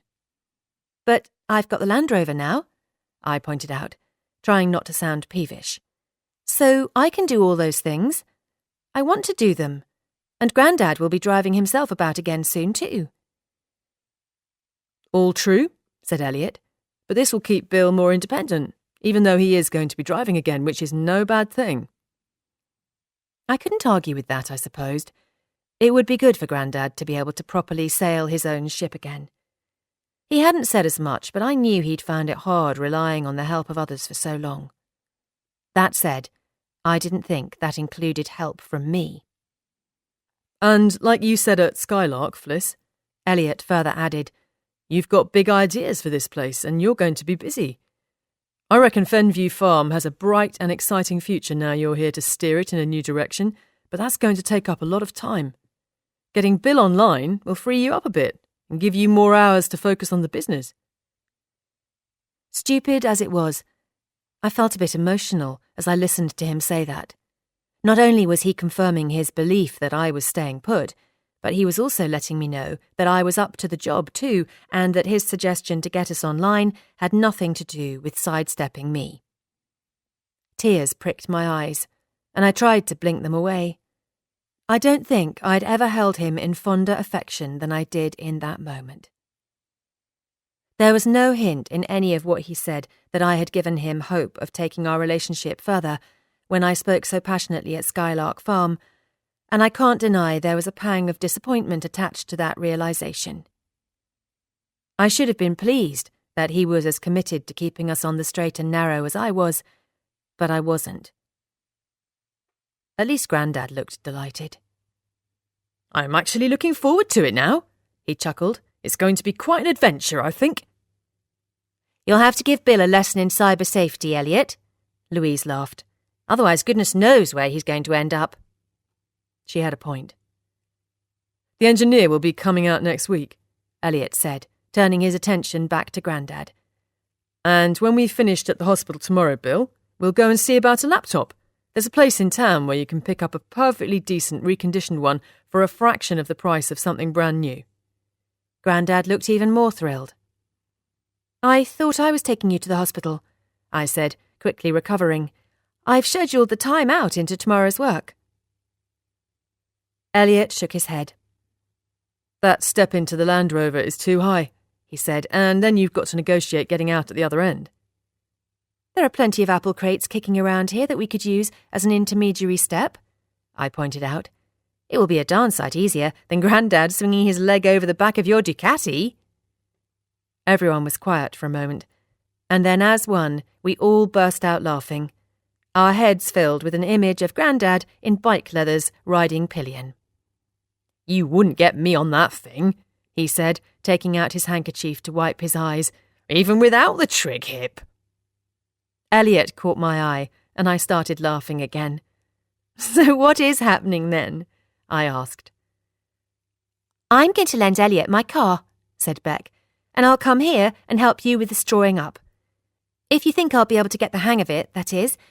I thought you might fancy a bit of company. She had no idea what she was letting herself in for, but she was right. A bit of company, hers especially, would be wonderful, and we'd hopefully get through the work all the faster. All right, I agreed. Just be prepared for stiff legs and an aching back at the end of the day. I could have quite easily taken umbrage that they'd organised things without asking me, but I was well aware that they all had Grandad's best interests at heart, and I needed to remember that they had been helping him long before I came on the scene. They weren't meddling or taking over. They were simply and kindly pulling together, just like the Rossis did in times of need, and of course, many hands really did make light work. I was awake bright and early again the next morning, and having wished Grandad luck for his post-op follow-up appointment at the hospital, I headed to the strawberry field for round 2. So immersed in the task in hand, I didn't hear the banana-mobile arrive, but that was probably no bad thing. Elliot's little speech the evening before, combined with the rugged stubble and dazzling smile he'd bestowed upon me at Skylark Farm, had cranked my feelings for him up another notch, and I was really beginning to doubt my ability to keep a lid on them. All the while I'd been thinking that he was the one who needed to get a grip, but actually, it turned out I was having just as much difficulty, if not more, than him. What I needed was a distraction, something other than the farm, something that wasn't in any way connected to Elliot. Perhaps a dalliance with someone else would stop my traitorous heart constantly undoing all the good work my head was struggling to do, and convince Elliot that I was sticking to our self-imposed rules. It was certainly food for thought. "How's that?" puffed Beck, stepping back to admire her first attempt after I'd shown her the most efficient way to get the straw from the bale and into the rows. "I know I'm much slower than you, but that's not too bad, is it?" she asked, pushing her sweaty curls away from her face. It was already a sweltering day. I'd applied plenty of sunblock and stripped down to my bikini top and shorts, and Beck, with her pale skin, was turning rather pink in spite of the factor 50. I hoped she wasn't regretting her offer to help. "Perfect," I told her, even though some of the straw needed thinning out a bit. "I think you deserve a strawberry for that, possibly even 2. She immediately plucked a succulent beauty from the row and popped it in her mouth. "Oh, wow," she said, practically swooning in the row. "That's so good. Fenview fruit really is the best." "I know," I winked, picking a berry for myself. "That's why we're the exclusive suppliers to the best cafe in Winbridge, and we've got you to thank for that." She gave a little curtsy, and we both laughed. "I didn't realise," she said, looking about her, "until Bill showed me and Elliot this field last night, just how big the strawberry plot is. How on earth are you going to manage to keep on top of it when you have everything else to do?" "Well," I told her, "I'm a pretty fast picker, and I'll only need to go over the rows every other day, so as long as I'm out here every day and working my way through at least half, it should be fine." "That's a big commitment." "It's life on a fruit farm," I simply said. "The season is relatively short, but it's intense when everything starts to come in. You know, if you want an extra pair of hands, you only have to ask. I've only got 3 shifts a week at the cafe, so I can always help out here around them. That's really kind, Beck, I told her, but we couldn't afford to pay you. I wasn't expecting you to. That's not why I asked. I'm not sure Grandad would be happy about you working for nothing. I frowned. And I wouldn't be either. Strawberry picking is hard work, and if there's no reward at the end of it. I'm sure we can come to some arrangement, she cut in, eagerly loading her fork with straw. Perhaps you could pay me in food. That Italian feast you cooked up the other weekend was to die for. I'd pay good money for that, and I bet you've got plenty of recipes to turn all this fruit into fine fare, haven't you? I thought of Nonna's much-anticipated cherry and almond tart, along with all the other dishes I had at my disposal thanks to her culinary education, and my mouth watered. That I have, I confirmed, and another big idea landed. The time flew by, and it wasn't long before we'd got a system going and the rows were almost complete. We were both ridiculously hot, but with regular breaks and plenty of drinks and chat, we pressed on, determined to get finished before Grandad and Elliot arrived. Not only did working with my new friend make the task more bearable, her presence also stopped me worrying about how Grandad was getting on. I thought he'd made great progress, and so did he, but we weren't the professionals, so our opinions didn't count for much. That must be them, said Beck, when we were just half a row short of finishing and heard a car on the drive. I'll keep going, and you go and see how they got on. I know it's been on your mind. Thanks, I said, but I'm pretty sure that's not them. It didn't sound like the Banana-mobile horn to me. Oh, that's a point. Beck frowned. It didn't, did it? I was just about to walk up the row and retrieve my abandoned shirt when a man appeared around the corner, making me jump. Well now, he called, aren't you a sight for sore eyes? Anthony, I breathed, crossing my arms. Crikey, you made me jump. Sorry, he said. I knocked at the house first, but when there was no answer, I gave a blast on the car horn and ventured down. I hope that was okay. I walked towards him, and sensing my discomfiture, he picked up my shirt and handed it to me. Thanks, I said, shaking it out. It was a nightmare to pull on, thanks to the layers of sunscreen and sweat, and I could feel my temperature rising even higher as I struggled to force my arms into the sleeves. And what about me? Asked Beck, as she finished the final couple of metres of strawing up and tucked her damp curls behind her ears for what must have been the 100th time. Am I a sight for sore eyes too? Absolutely, Anthony seriously said. You're both a vision of the modern rural idyll. That's all right then, she smiled. So, I said, giving up on the slippery shirt buttons, to what do I owe the pleasure? Is this a social call, or are you here to scrump my strawberries? Beck let out an inelegant snort, and I felt my face flush. Anthony raised his eyebrows, and I bit my lip to stop myself from laughing. It is a social call, he grinned, but I could go for a strawberry if that's what's on offer. Why don't you pair go to the house, suggested Beck, digging me in the back, and I'll pick some and bring them around in a minute. Anthony and I wandered off towards the yard. I see you've got hens, he said when the run came into sight. Yes, I said, they're new additions. They've only just arrived, but they seem to be settling in okay. A bit like you then, he said. I ducked inside the run, lifted the lid on the nest box, and found 2 beautiful eggs. Oh, well done, girls, I said, picking the eggs up. That's a very good start. I wondered which of the trio was yet to perform. I would have put good money on it being the quiet one, who was hiding behind her larger coop mates. Hold these, would you? I asked, handing the eggs to Anthony so I could secure the door again. When I took them back, I saw he had a dollop of hen poo on his hand. Oh, God, sorry, I said. You'd better come into the kitchen and wash your hands. It'll set like concrete before you know it. Had he been dressed like Grandad or even Jake, he would have no doubt wiped his hand on his trousers and thought nothing more about it. But Anthony wasn't the type to go around in clothes smeared with chicken poop. His outfit probably cost more than I'd ever earned in a month. Can I get you a coffee or something? I offered once he'd washed his hands and was looking happier again. No, he said, handing me back the towel. I better get back to work. Not a very long social call, then? Afraid not, he said. I still don't know what it is that you do, I commented. It seemed to take me an age just to find out your name. That's sort of why I'm here. To tell me it's not Anthony Judd after all? No, he laughed, to speed up us getting to know each other. Oh, I said, and how do you propose to do that? By taking you out to dinner Saturday night. Oh, I said again. Not in Winbridge, he added. We'll have to go a bit further afield if we want to eat somewhere special.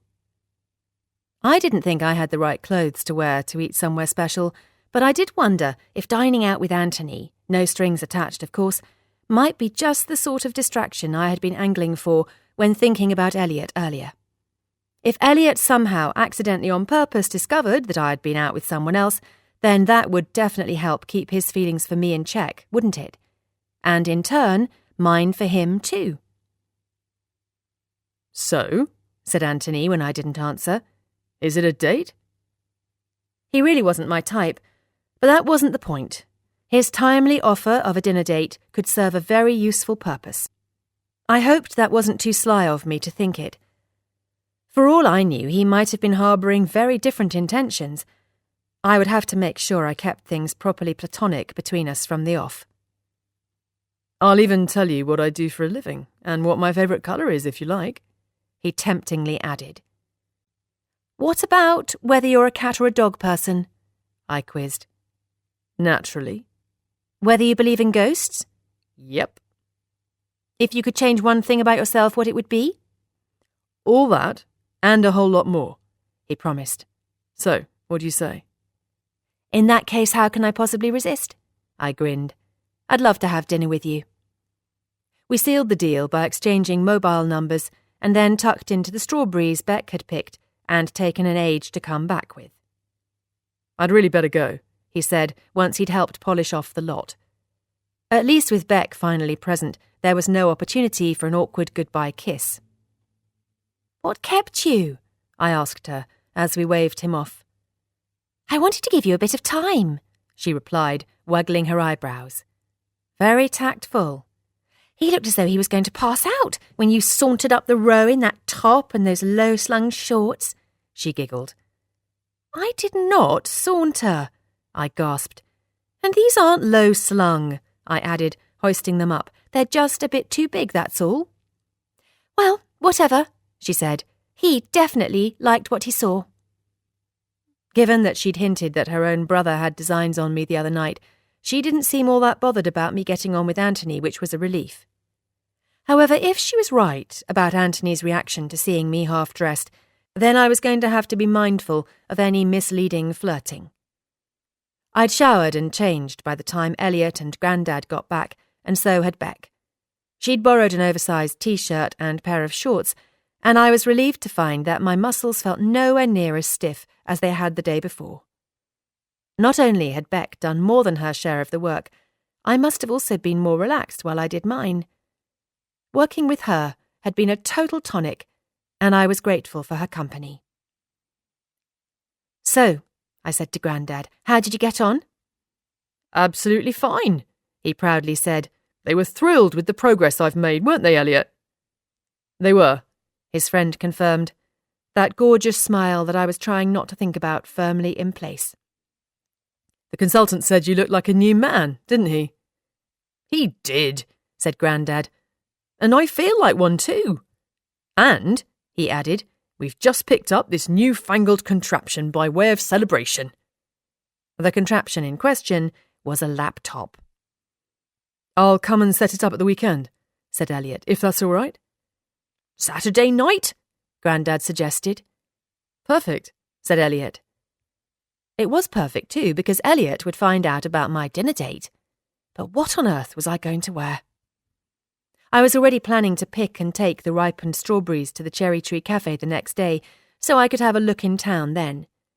I didn't think a little retail therapy would go amiss, and I'd maybe wear Mum's bangles for luck. She was always a savvy shopper. And I could ask if I could check my emails in the library too. I was certain I would have a reply from Marco waiting for me. I only hoped it was an understanding one.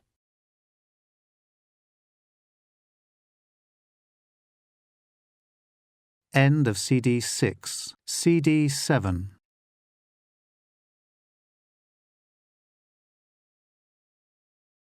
Chapter 15. The next morning there were enough ripe strawberries to fill 2 trays, and I carefully lifted them into the back of the Land Rover with a more surging sense of pride than I'd ever experienced before. Sure, I'd helped pick and transport tons of fruit over the years, but none of it had been grown on my own family farm. This was going to be a very special delivery indeed, and with that knowledge making my chest swell and the comfort of some of Mum's many bangles familiarly jangling on my wrists, I turned on my phone and took another couple of photos to record the moment for posterity. "More pictures," chuckled Grandad as he came to look at what I was up to. "I'll have to make sure I'm always looking my best at this rate, in case you get me in the corner of any of your snaps." "I can do better than that," I told him. I switched the camera to selfie mode and took a few shots with us both in the frame. Then I took a couple of him on his own, holding one of the packed punnets of strawberries. "How's that?" I asked, showing him the results. "Really lovely," he nodded. "That's a very clever phone you've got there, Fliss." I passed it to him and he looked more closely at the images. "Do you know," he said, his tone a little emotional, "you look just like your grandmother." "Do I?" I took the phone back again and looked at myself with fresh eyes. "Yes," he said, "you do. I've got some albums in the house somewhere. I'll have to find them when we get back, and then you'll be able to see the resemblance for yourself." "I'd really like that," I told him before I realised what he'd said. "Are you coming to town with me then?" He did look a bit spruced up. He'd changed out of his work gear and into the obligatory farmer goes to town outfit. In my experience, it was mostly reserved for market days and meetings at the bank. "Yes," he said, "I've got an appointment with my solicitor and the bank manager, so we'd better get a move on. The solicitor in particular is a stickler for punctuality." "Right," I said, "fair enough.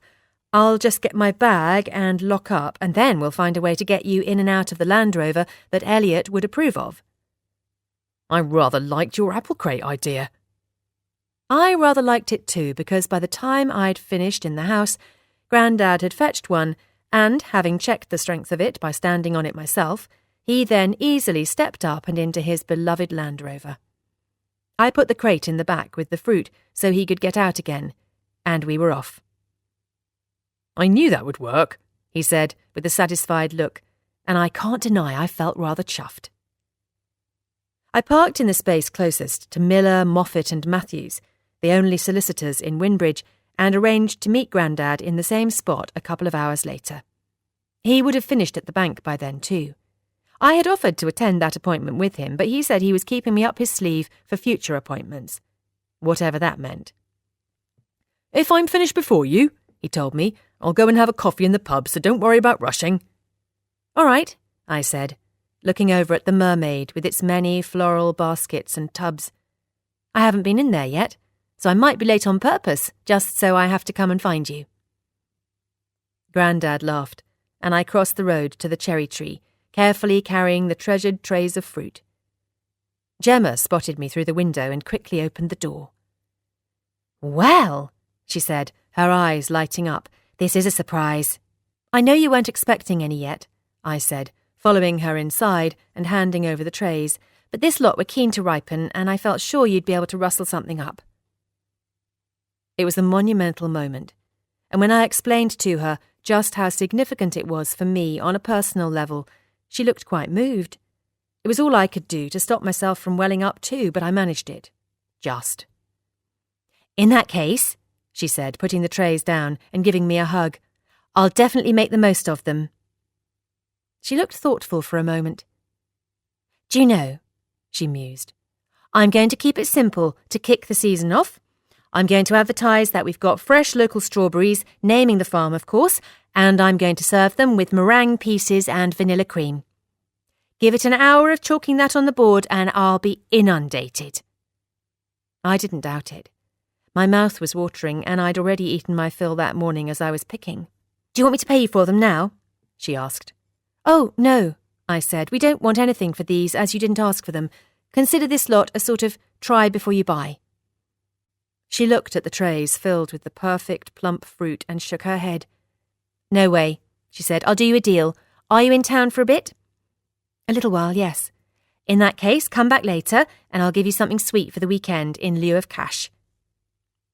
All right, I agreed. Thank you. No, she said with emphasis. Thank you.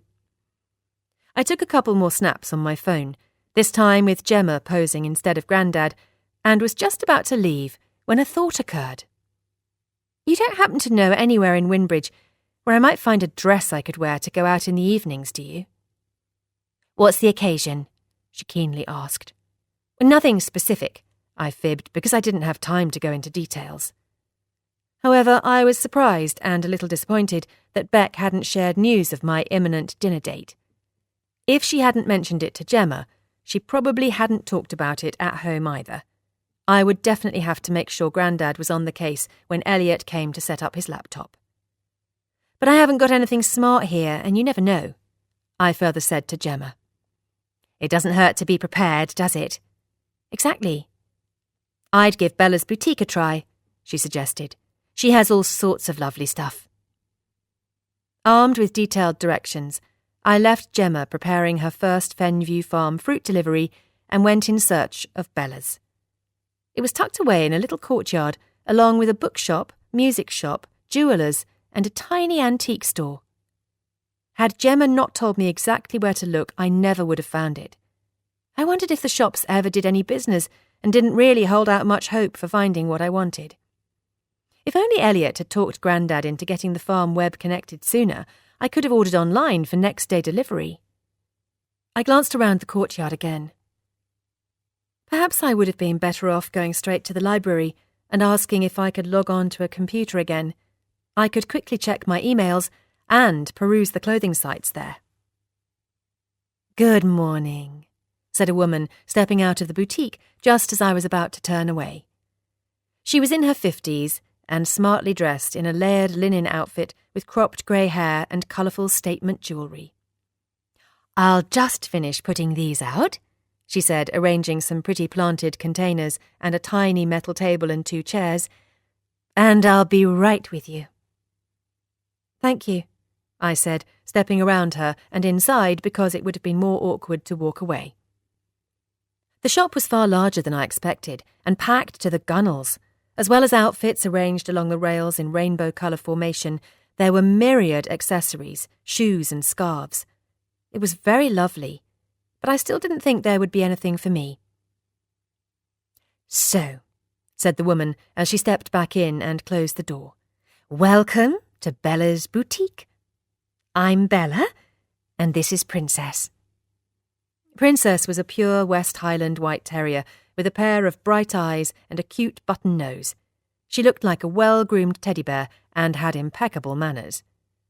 Pleased to meet you, Bella and Princess, I said, feeling warmed by their welcome but increasingly scruffy in my work gear. What a fabulous collection of bangles, gasped Bella. Thank you, I smiled, feeling warmer still. They were my mum's. They're stunning, she nodded. Your mother has impeccable taste. Yes, I agreed. Are you looking for something in particular? She then asked, taking me in. You're a size 10, right? I'm almost always a 12, I told her, depending on the cut. In my early 20s, I had been a consistent 10, but all the time spent eating in Nonna's kitchen had added a few lingering pounds, in spite of the physical work involved on the farm. I was grateful for the hard toil, though. Had I not had the benefit of it, all those calories she loved to fill me up with would have stuck fast. And I need something for a dinner date, I added. Somewhere special. Somewhere special, Bella repeated, sliding on her glasses, which hung on a chain around her neck. Give me a moment. I think I have just the thing. I was pretty certain that she wouldn't, but I politely waited while she disappeared through a curtain into what I guessed was her stockroom. "What about this?" she asked, dashing back and presenting a dress with a flourish. "Isn't it perfect?" To my surprise and delight, it was just what I was looking for. A simple black Bardot midi dress which fit and skimmed in all the right places. "There," she said, standing back once she'd zipped me into it. "Oh, hold on." She went back to the till and returned with a large tortoiseshell patterned hair claw. "I know it doesn't match, but just put your hair up so it's off your shoulders," she urged, looking at my reflection in the mirror. "Then we'll get an even better idea."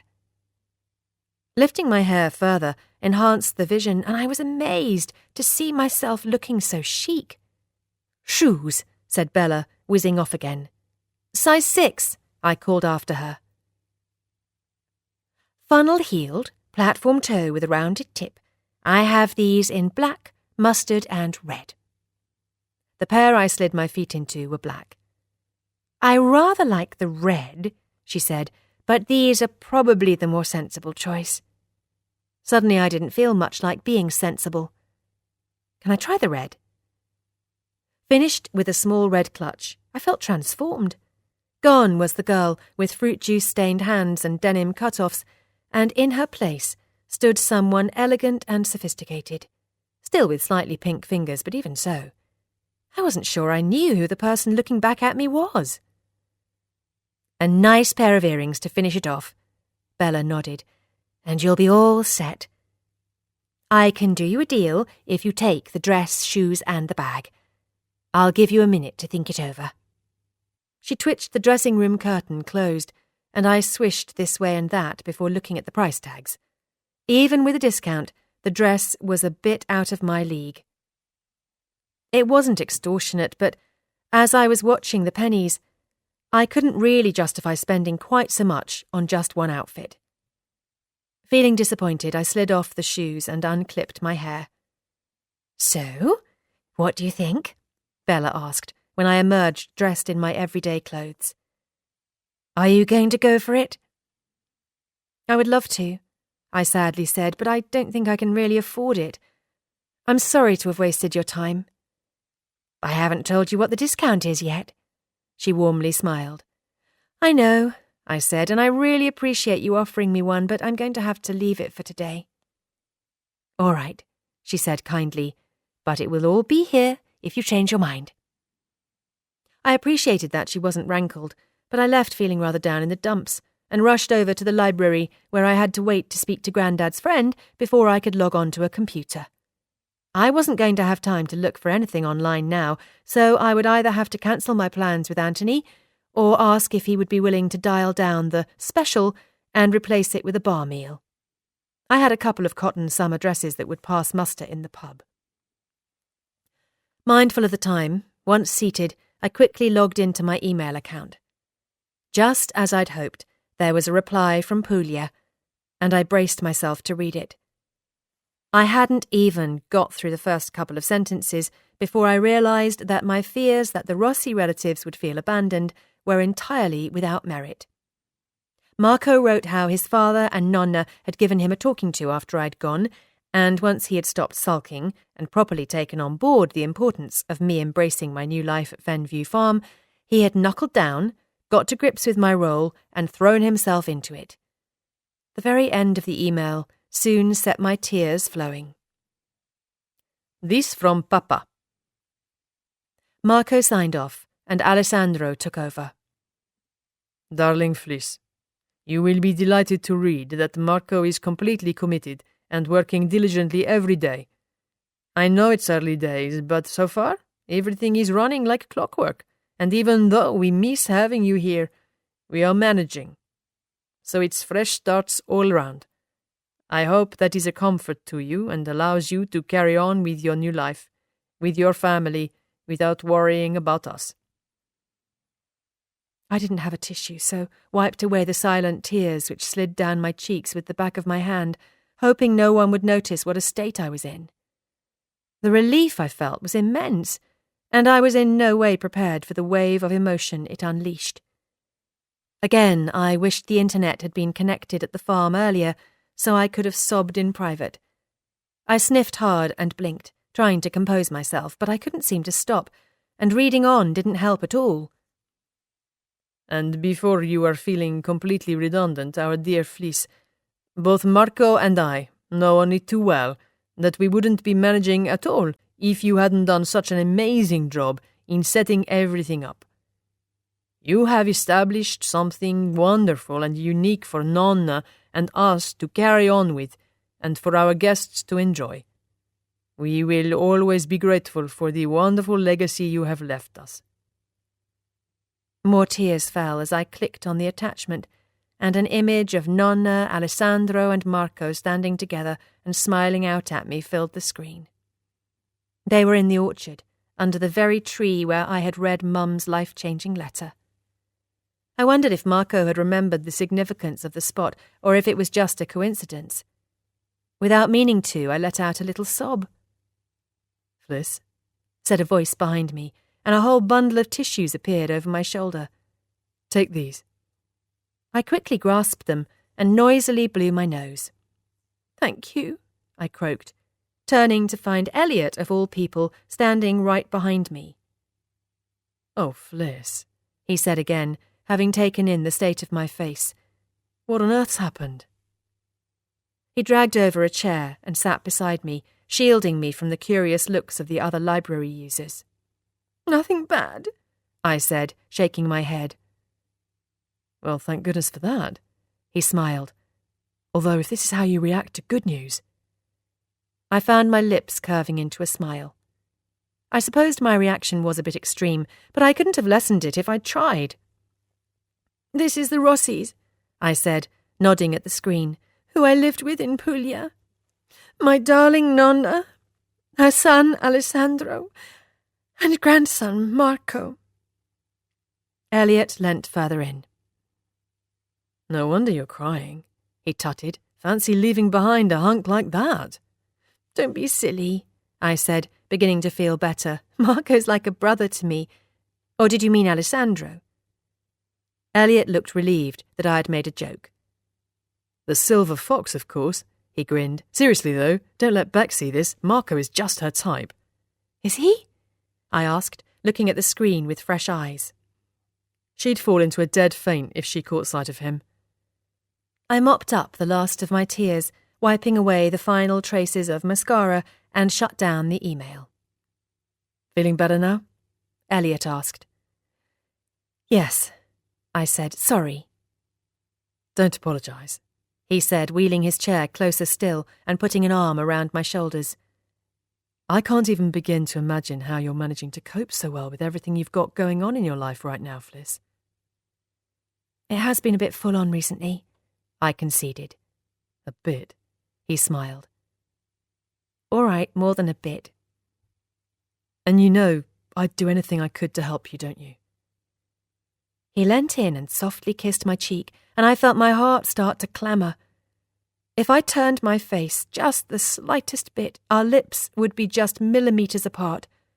It would be stupid to do it, but I was going to. I was powerless to resist, and if I leant in just a little further still— "Is everything all right over here?" came a voice behind us. "Elliot?"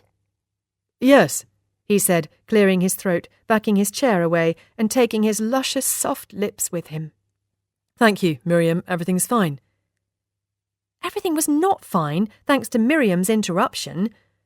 I was pretty certain Grandad's friend wouldn't have ruined the moment on purpose, but then I came to and realised that Miriam had actually just saved my bacon and stopped me making a gargantuan gaffe. "Thanks for the tissues," I said to Elliot, reaching for my bag. "I'll see you later." I didn't give him the chance to say anything further. I dashed out of the door and went straight back to Bella's. I needed that date with Anthony more than ever now, and I was going to look my very best for it, whatever the cost. The shock of what I'd almost just done ensured I was dry-eyed by the time I burst back into the boutique. "You've changed your mind," Bella beamed, not noticing my red-rimmed eyes. "I knew you would." In fact, she'd been so sure that she'd got everything boxed, wrapped and in a bag, and she'd applied a generous discount, along with a very pretty hair slide. "You're going to absolutely knock their socks off," she winked, once the transaction was complete and she handed over the bags. "I certainly hope so," I told her, feeling determined. Grandad was waiting next to the Land Rover when I finally got back to the market square. "Sorry I've taken so long," I puffed. "You're fine," he said. "I haven't been finished all that long. You all right? You look a bit flustered." "I'm okay," I insisted. "Just a bit hot from all the rushing about, that's all." "Do you need more time? I didn't realise you had so much to do." "No, I'm sorted now. Did you get everything done that you wanted?" "Oh, yes," he said, "all sewn up at the solicitor's. And the bank manager was sympathetic too. He wouldn't extend the overdraft, but in view of the new contract, he was happy to give us until the end of the year to start making a dent in it." "That's wonderful news." I practically cheered. "He's also looking forward to finding out what your big ideas are too." Grandad smiled. "So I hope you've been giving them some thought, my girl." "Don't worry," I grinned. "I have." "That's all right then," he nodded. "And I bumped into Elliot too." "Oh, did you?" I casually asked as I opened the back door of the Land Rover and carefully placed my bags inside. "I bet he wanted to know how you'd got here, didn't he?" "He did, and I told him." "What did he say to that?" "After the success of the hospital appointment, he said he thought it was no bad thing that I was upping the activity and stretching a bit more and that the apple crate was just the thing." "Well, that's all right then," I nodded. "I always knew it would be." "And he's definitely coming to set my laptop up tomorrow night, and he's offered to cook dinner too, if that's all right with you." "That's fine by me," I said, "but I won't be there, I'm afraid." "Won't be there?" "No," I said, "I'm going out for dinner." "Oh," said Grandad, sounding shocked. "Anywhere nice?" "I have no idea," I told him. "It's a surprise." "Who are you going with? Is it Beck?" "No," I secretively said. "It's a chap I met in town the day I arrived. He's very nice, and don't worry, he'll have me home before his car turns into a pumpkin." "I see," said Grandad, looking slightly perplexed. "I didn't realise you knew anyone here, other than the Randalls and Somervilles." "And the Cherry Tree ladies," I reminded him. "But he's nothing to do with them either."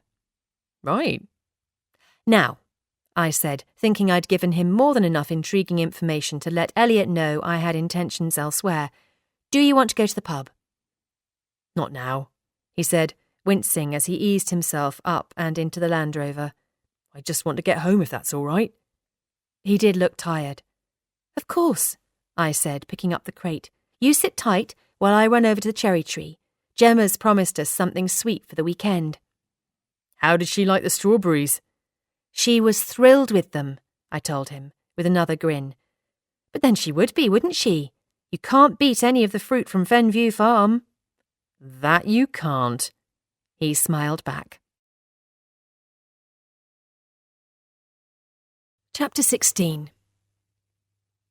True to her word, Gemma sent Grandad and I back to the farm with the most delicious treat. A full afternoon tea for two, complete with local cream, some of our very own strawberries transformed by her meringues, and a delectable array of both sweet and savoury treats. We ate it all as soon as we got back, and as a result, neither of us were good for any further activity and spent a lazy few hours under the apple tree in the garden. Unbidden, my mind kept wandering back to the almost kiss with Elliot in the library, but I determinedly swapped it out for thoughts of the beautiful dress hanging in my room. I was tempted to try the whole outfit on again, but didn't dare risk it with a belly full of carbs. I woke early on Saturday and felt jittery all day. It had been a long time since I had been on a date, and never a faux one.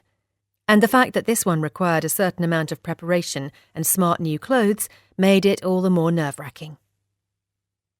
I had a long run early in the day, followed by a shower and then another trip to Winbridge, where I stocked up on groceries and a new nail polish. Once back at the farm, I calmed my nerves the only way I knew how, in the kitchen. "Is all of this for just the two of us?" asked Grandad when he came in from cleaning out the hens. "Pretty much," I said, looking at the very British selection of savoury flans, sausage rolls, cheese, scones and straws filling the table. "I'll be the size of the barn by the time I've eaten my way through this lot," he commented, pinching a still warm cheese straw. "And the doc will be moaning about my weight again." He chewed for a few seconds and nodded appreciatively. "But never mind," he smiled. "These are a bit different. What's in them?" "Smoked bacon, cheddar and a little paprika," I reeled off. "Very Moorish," he said, leaning in for another, but I batted his hand away. "They're supposed to be for the freezer," I told him. "All of it is, really." Fresh homemade desserts were my real passion, but there was more to my current cooking marathon than taking my mind off my dinner date and satisfying my sweet tooth. "Well," said Grandad, "I did wonder, not that we couldn't eat our way through this lot in one sitting, but for a minute there, I thought you'd forgotten Elliot was cooking tonight." How could I possibly have forgotten that? "No," I said, "I haven't forgotten. This is all for when the harvest is properly in full swing. The last thing either of us will want to do then is too much cooking. This will be ready and waiting when we want it, and it will fill us up too." "That's a very good idea," Grandad nodded. "In the past, it was always the wives who came out to feed the troops at meal times during harvest, especially on the arable farms. I suppose times have changed a bit now, and the women are as likely to be driving the machines as slaving over the stove." "That's true," I agreed. "I know Mum never used to help out here, but what about Nana?" "Oh yes, Felicity did," said Grandad, sneaking another straw. "We always worked together. We were equals in the farm and in the house. She used to work on the market in town during the winter months while I was here, and then it was my responsibility to have dinner on the table and run the vacuum about." I was impressed. "Although I never got the hang of ironing," he reminisced. "I could do everything else, but not that. I did try many times, but I was never any good at it." "Me neither," I laughed.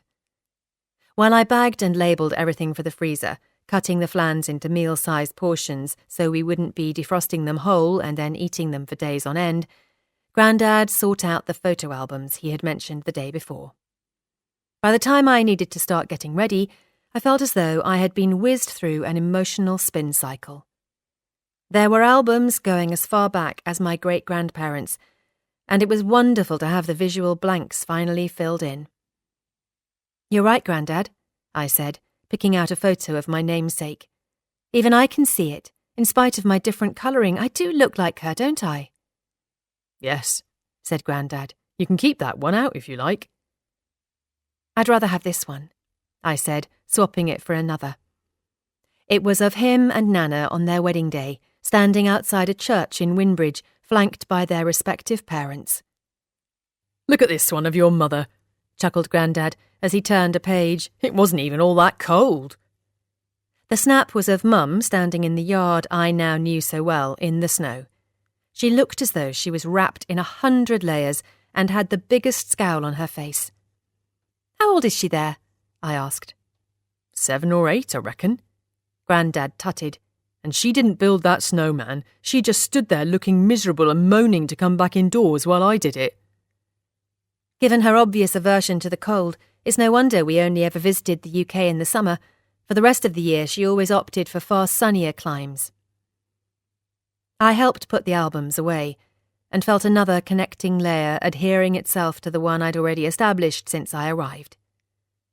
Fenview Farm was truly beginning to feel like my home now, the place where I was the perfect fit, even though until just a few weeks ago I'd never even heard of it.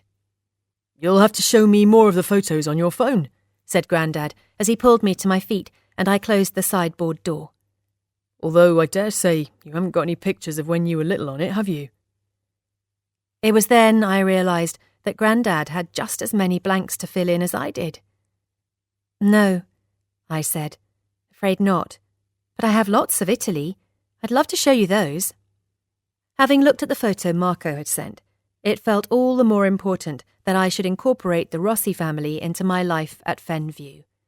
In fact, the time to finally make Nonna's beloved cherry and almond tart felt so close, I could almost taste it. Having washed my hair the night before, so it would be easier to pin up, I had a bubble bath and quick manicure. The new polish went on easily enough, as I'd gone for clear because I'd never been any good at painting my nails, and then I put on some makeup. I'd never mastered the dramatic winged eyeliner technique some of the Rossi cousins favoured, but I managed a pretty enough smoky eye and enough liner to complete the look. Once I had zipped myself into the dress, I added a sweep of red lipstick and a spritz of perfume for good measure. I slipped on the shoes and picked up the clutch, then turned one way and then the other in front of the bedroom mirror. Once I was satisfied that I looked and felt the best I ever had, I stepped out onto the landing and promptly bumped straight into Grandad. He looked at me for a moment, as if he couldn't quite believe his eyes.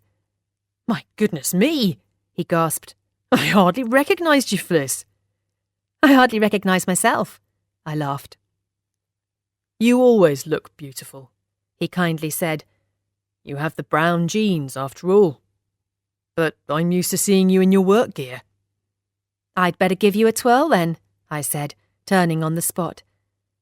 This might be the one and only time I look like this.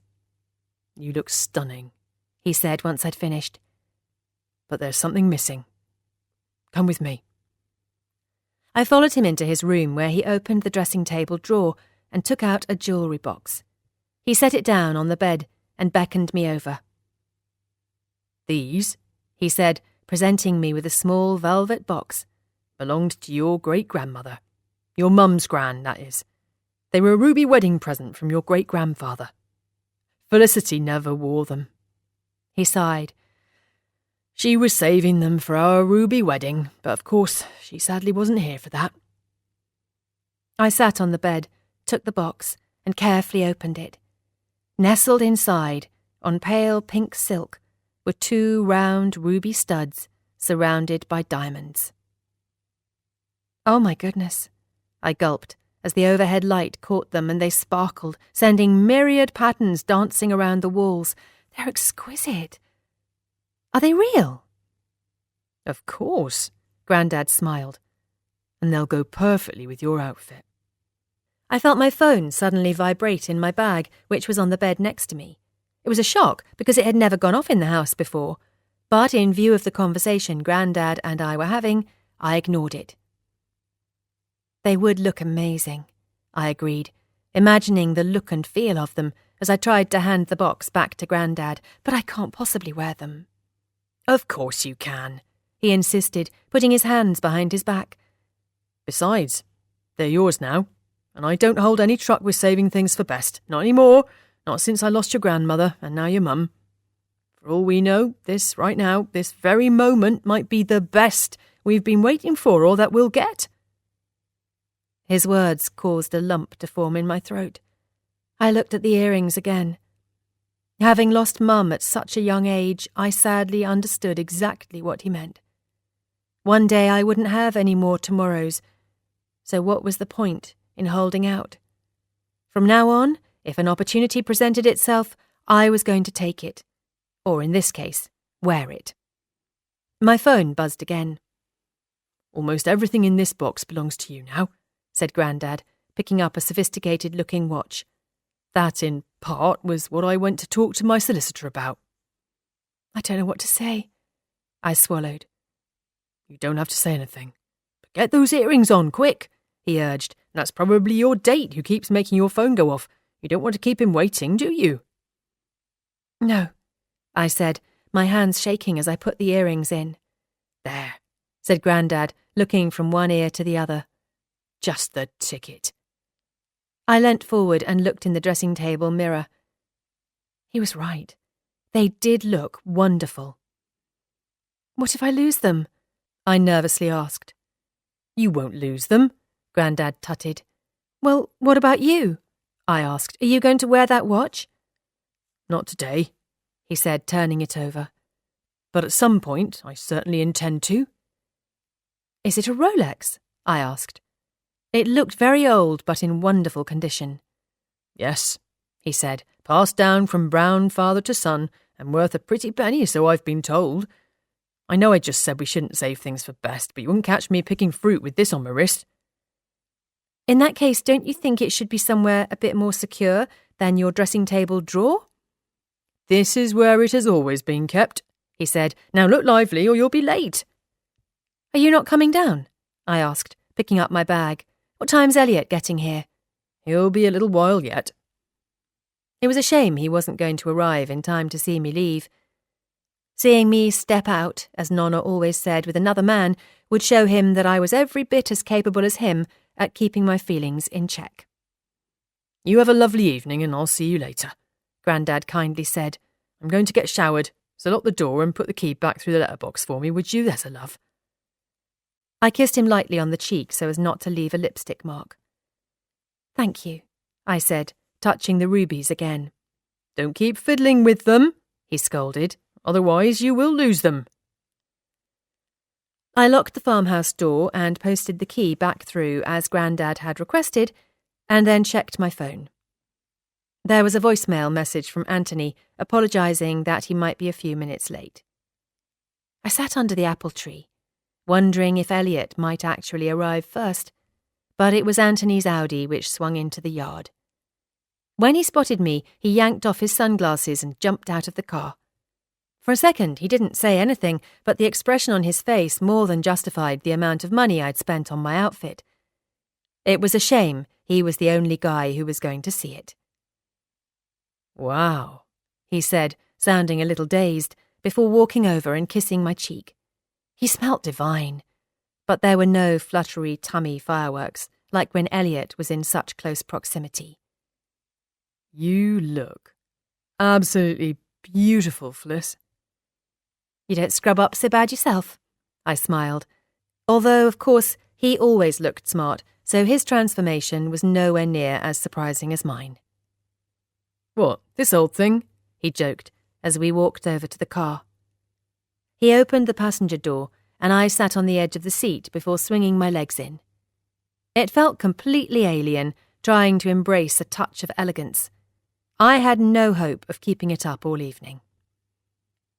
So, I said, discreetly touching the rubies just to make sure they were still there. Where exactly are we going? The restaurant was over an hour's drive away, but Anthony promised it would be worth the journey, and the warm reception he received when we arrived suggested that he was a regular guest. The conversation between us in the car had flowed easily, mostly small talk, but it became a little stilted once we were seated and had listened to the waiter running through the elaborate and, to my mind, extortionately expensive menu. I knew it was expensive because my menu didn't have any prices on. Is this all right? Anthony asked, looking at me in concern once the waiter had gone. It was the best place I could think of. I've always got on well here before. He'd obviously gone to a lot of trouble to make an impression, so I could hardly tell him the restaurant felt out of my league and I was worried about using the wrong fork. I was completely out of my comfort zone. But then I remembered why I had accepted his invitation, as well as the conversation we had had in the farm kitchen. He'd promised to tell me all about himself, and I knew I was up to listening to that, even if I couldn't order half the dishes because I couldn't pronounce them. I took a deep breath, phased out the upmarket ambience, and focused solely on him. It's wonderful, I smiled, taking a sip of the water that had been poured during the waiter's lengthy monologue. I'm just feeling a little impatient, that's all. Impatient? Yes, I said, looking straight at him. We've been in each other's company for a couple of hours now, and I still don't know if you're a cat or dog person, if you believe in ghosts, or what your favourite colour is. Anthony's shoulders relaxed, and he shook his head. Oh, God, he grinned. It's a disaster, isn't it? Total tragedy, I said, playing along. I should have at least told you what I'd like to change about myself by now, shouldn't I? At the very least, I pouted. Well, it's your fault, he shot back. Had you not looked so beautiful against the backdrop of that shabby old farm, then I would have been able to stay on track, wouldn't I? Hey, I said, more than half meaning it. Less of the shabby, thank you very much. That's my heritage you're talking about. He held up his hands, half apology, half surrender. But I suppose you're right, I cheekily agreed. I am a total vision, so it's only natural that the backdrop didn't look its best. Or, I frowned, do I mean that I looked my best because the backdrop was a bit rough around the edges? That's unsettling. We both laughed, and I felt heaps better. I wasn't even bothered by the looks our laughter attracted from the other diners. "You were right first time," Anthony said. "You are a total vision." "Phew," I said. "That's all right then." "God," he said, fixing me with a stare that was suddenly serious. "You really are a breath of fresh air." Grandad had said that too, but he hadn't meant it in the same way Anthony did. "You're nothing like the girls I usually go out with," he carried on. "Lots of them, are there?" "You know what I mean." He was nothing like the guys I usually went out with either, not that there had been many, and I felt rather bad that I was out with him with an ulterior motive. I would have to tread carefully now he had showed his hand. I didn't want him feeling that I'd used him, even if that was in part what I was doing. Suddenly I didn't feel quite so good about myself. "And is that a compliment?" I swallowed. "Oh, yes," he said, his gaze shifting to my lips. "It is. A glowing commendation. Should we have some champagne?" "But you've got to drive back," I reminded him. "We'll get a taxi." He shrugged. I was about to say it would cost a fortune, but checked myself. Anthony didn't strike me as the type of guy who worried all that much about money. "Champagne would be wonderful," I therefore said instead. The food was delicious, but there was nothing local and the portions were tiny. I didn't say as much, obviously, because it was high-end fine dining, not a pie in the pub, but even so, I knew I would be making a sandwich before I went to bed. "So," I said, as Anthony refilled my glass from our second bottle of champagne. "That's green for me, red for you. Dogs for you, because cats are too independent, and both for me. What about ghosts?" "Bugger ghosts." "Excuse me?" "I want to know more about you, Fliss." "Isn't that the whole point of this rapid-fire Q&A? You know what I mean." "I thought your sources back in Winbridge had already filled you in." "They don't know everything, obviously." "We haven't got time for everything," I batted back, feeling a little dizzy from the conversational back and forth, as well as the bubbles. "Give me the potted history, then. The bits you consider most important." I drank some more champagne and gave him a very brief lowdown on my childhood, life with Mum in Italy, her death, and my subsequent arrival in Winbridge. I stuck to the facts, which perhaps came across as a little cold in bullet point format, but with a belly full of fizz, I wasn't going to risk taking the emotional and potentially tearful route. "Finding out about Fen View must have been a dream come true, considering your passion for fruit farming," Anthony shrewdly said. "It really was." "So, tell me more about that." He sounded genuinely interested. "Your eyes light up whenever you mention the place. What's going on there? Have you got plans for it?" My fingers reached for the ruby earrings, and my mind tracked back to the idea I'd had for the barn and the exciting future I envisaged for it. I might have been feeling tipsy, but my inhibitions weren't so lowered that my big idea was up for discussion. Grandad would be the first person to hear it, because he was the only person whose opinion mattered when it came to farm business. "I have got plans," I confirmed, "but I'm not ready to talk about them yet." "Fair enough." Anthony shrugged. "I just hope they don't involve that big barn." It was the first time my heart had raced all evening. "The barn?" He said, "I noticed it when I called in before. The roof looks a little dipped, which made me wonder if the structure's sound." "Oh," I swallowed. It had seemed fine to me, but I'd have to check it out properly now. "But never mind about that," Anthony carried on. "Tell me about Elliot Randall. Have you factored him into your grand scheme?"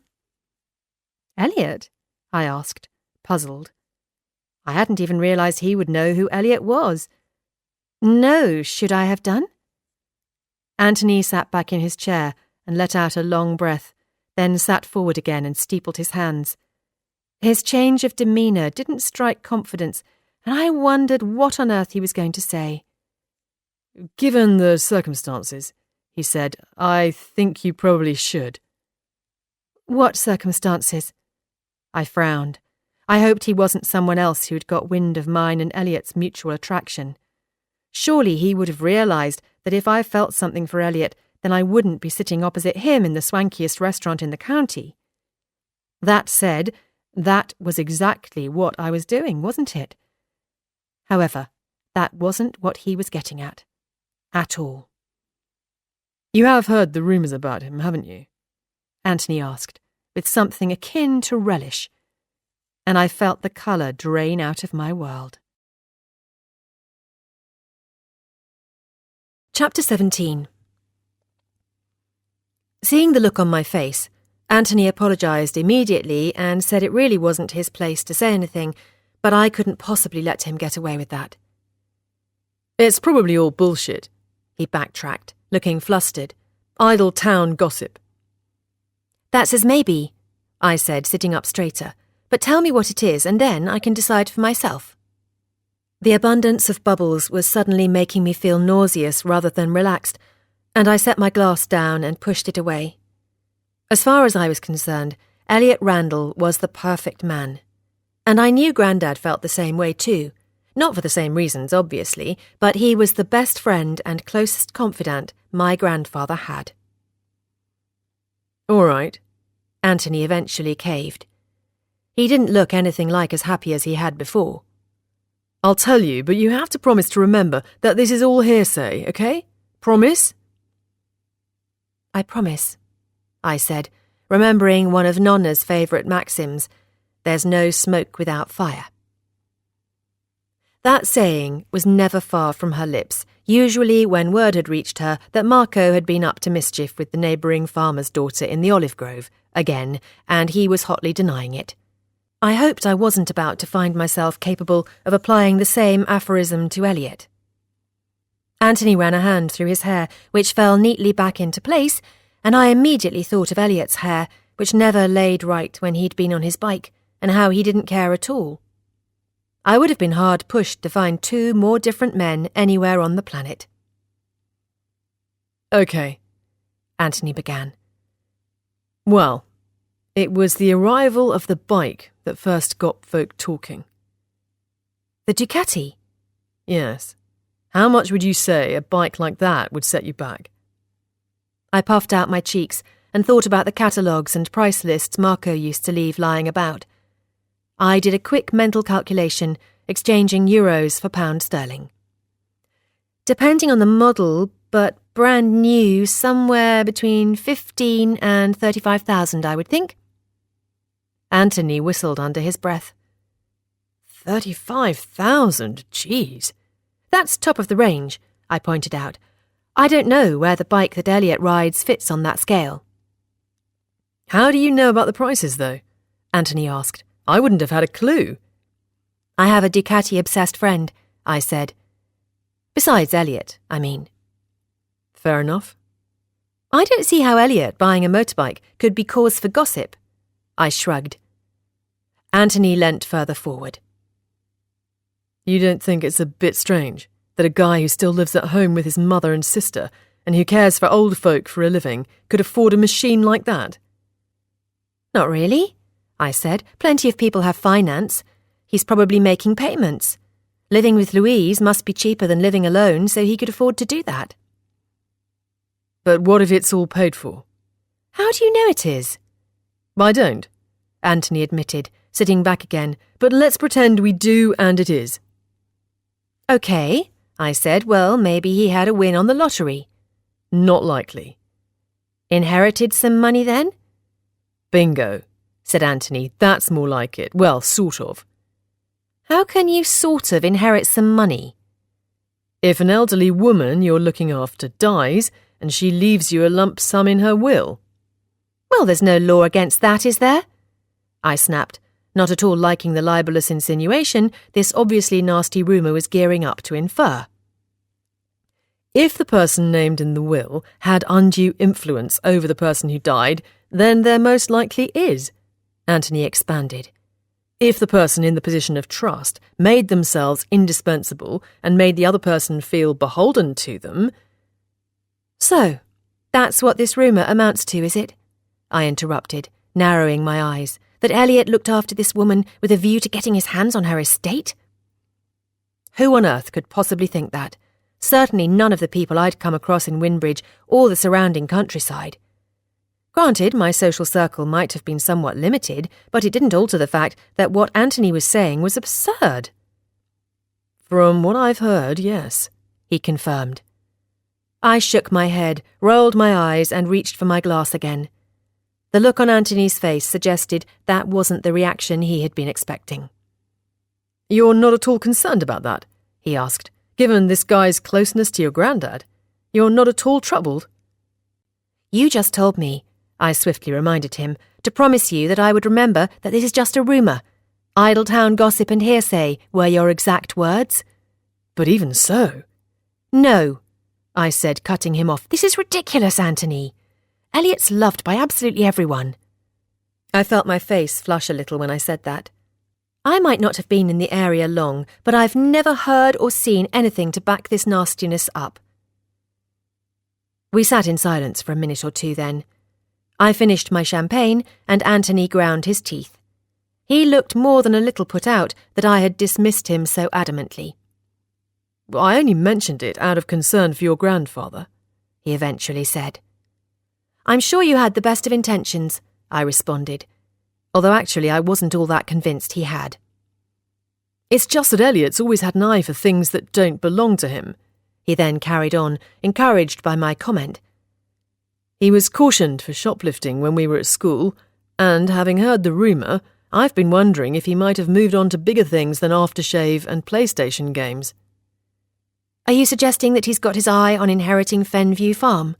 I snapped, because that's preposterous. I'm not suggesting anything. Anthony recoiled, but he clearly was. The date wasn't going how I had expected it to at all. I might have agreed to it to make Elliot think I wasn't still harbouring feelings for him, but after our heated moment in the library and the way I had just defended him to Anthony, I wasn't sure it was worth it. Perhaps denial was futile. Are you all right? Anthony asked. You look a bit peaky. I'm fine, I told him, but I would like to go home now, if that's all right with you. I've ruined the evening, haven't I? He said with a hangdog expression. Yes, I truthfully said. You have. We were both quiet on the taxi journey home, and my head was spinning. I knew what Anthony had told me was total rubbish, but now it was stuck in my head, and I resented him for that. I briefly wondered if I should mention it all to Elliot, but knowing it would upset him, I resolved to try and forget about it. Easier said than done, of course. I noticed the stars were shining as the taxi reached the drove road which led to the farm. There wasn't a single bit of cloud cover. Had the meal gone better, it would have been a romantic end to the evening. Not that I had romantic feelings towards Anthony, far from them now. I'm sorry I've messed up, he said. It's fine, I replied, although it wasn't. You don't really believe it though, do you? The rumour about the woman's will, I mean. He hesitated before answering. Well, no. You're a rubbish liar, I accusingly said. Had I not known about what happened when we were at school, he shrugged, I most likely wouldn't have given it a second thought. I was sure that brief antisocial interlude would have been part of what Louise had talked about when she told me about her husband, Elliot and Beck's father, dying. It was little surprise that Elliot had had a moment of angry rebellion at some point when he was growing up, was it? And it in no way meant that he'd moved on to bigger things now he was an adult, as Anthony had implied. It's all completely wrong, I firmly said.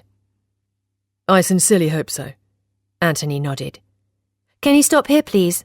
I asked the taxi driver. We were a little way away from the farm, but it was later than I had been expecting to get back, and I guessed Grandad would be in bed. I didn't want the sound of a car on the drive disturbing him. Anthony and I both climbed out, and I thanked him for the meal. He didn't make any attempt to kiss me, and I was relieved about that. I'm going to call you, he said, leaving me at the top of the drive.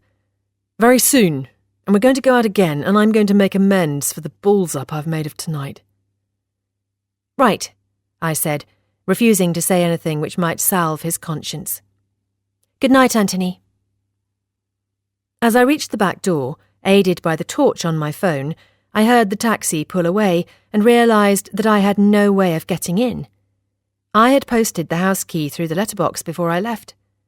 I took a step back, checking to see if there were any lights on, but the house was in darkness, and I was just about to try and ring Anthony and ask him to come back when the floodlight in the yard came on and the back door opened.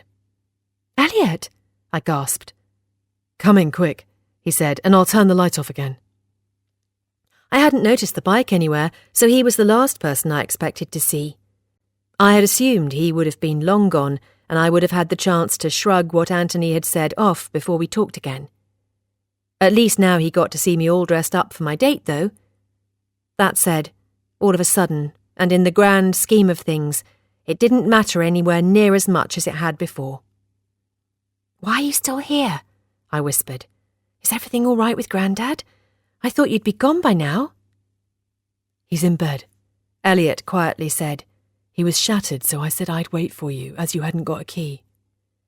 "Thank you," I said. "I'm going to get some more cuts so this won't happen again."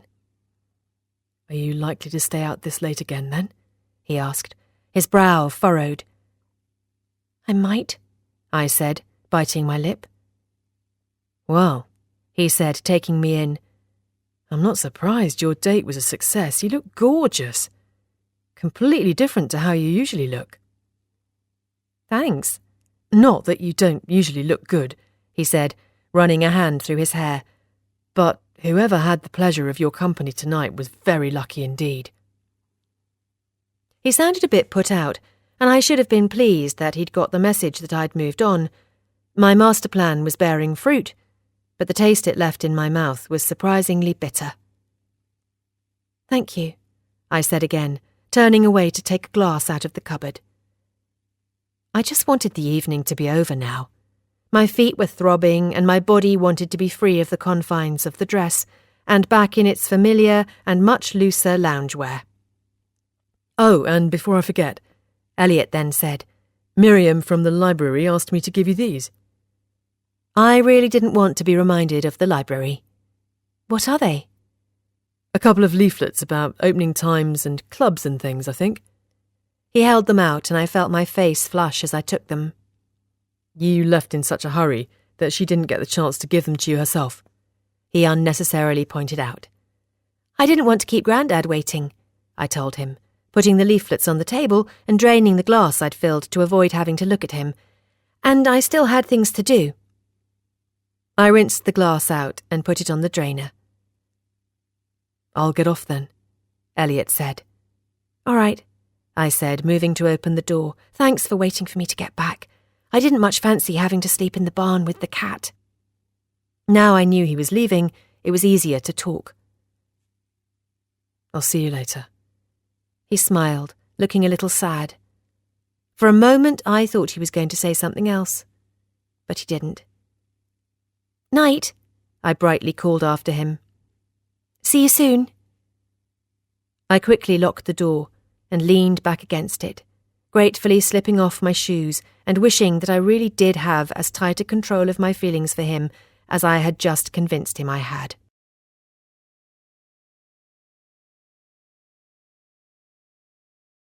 End of CD 7. CD 8.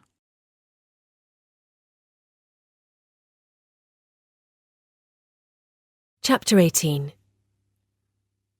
I had quite a hangover the next morning, but it wasn't the ordinary, average, run-of-the-mill effort.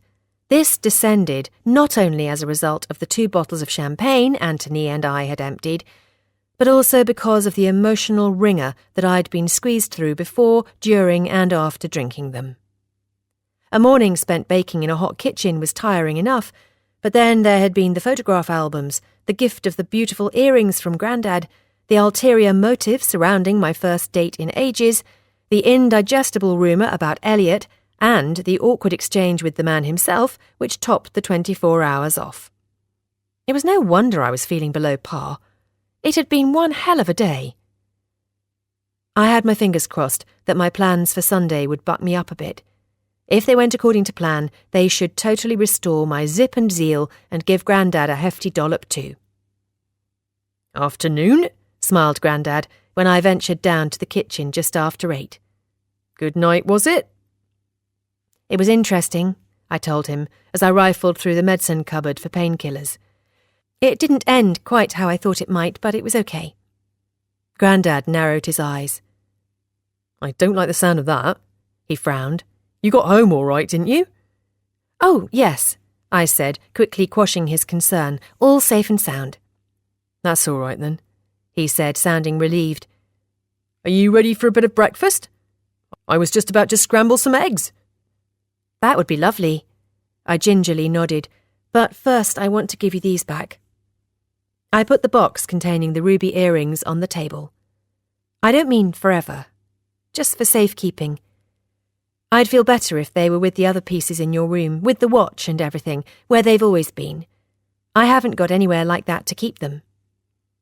Mum's bangles were consigned to a jangling and comfortingly familiar pile on the nightstand.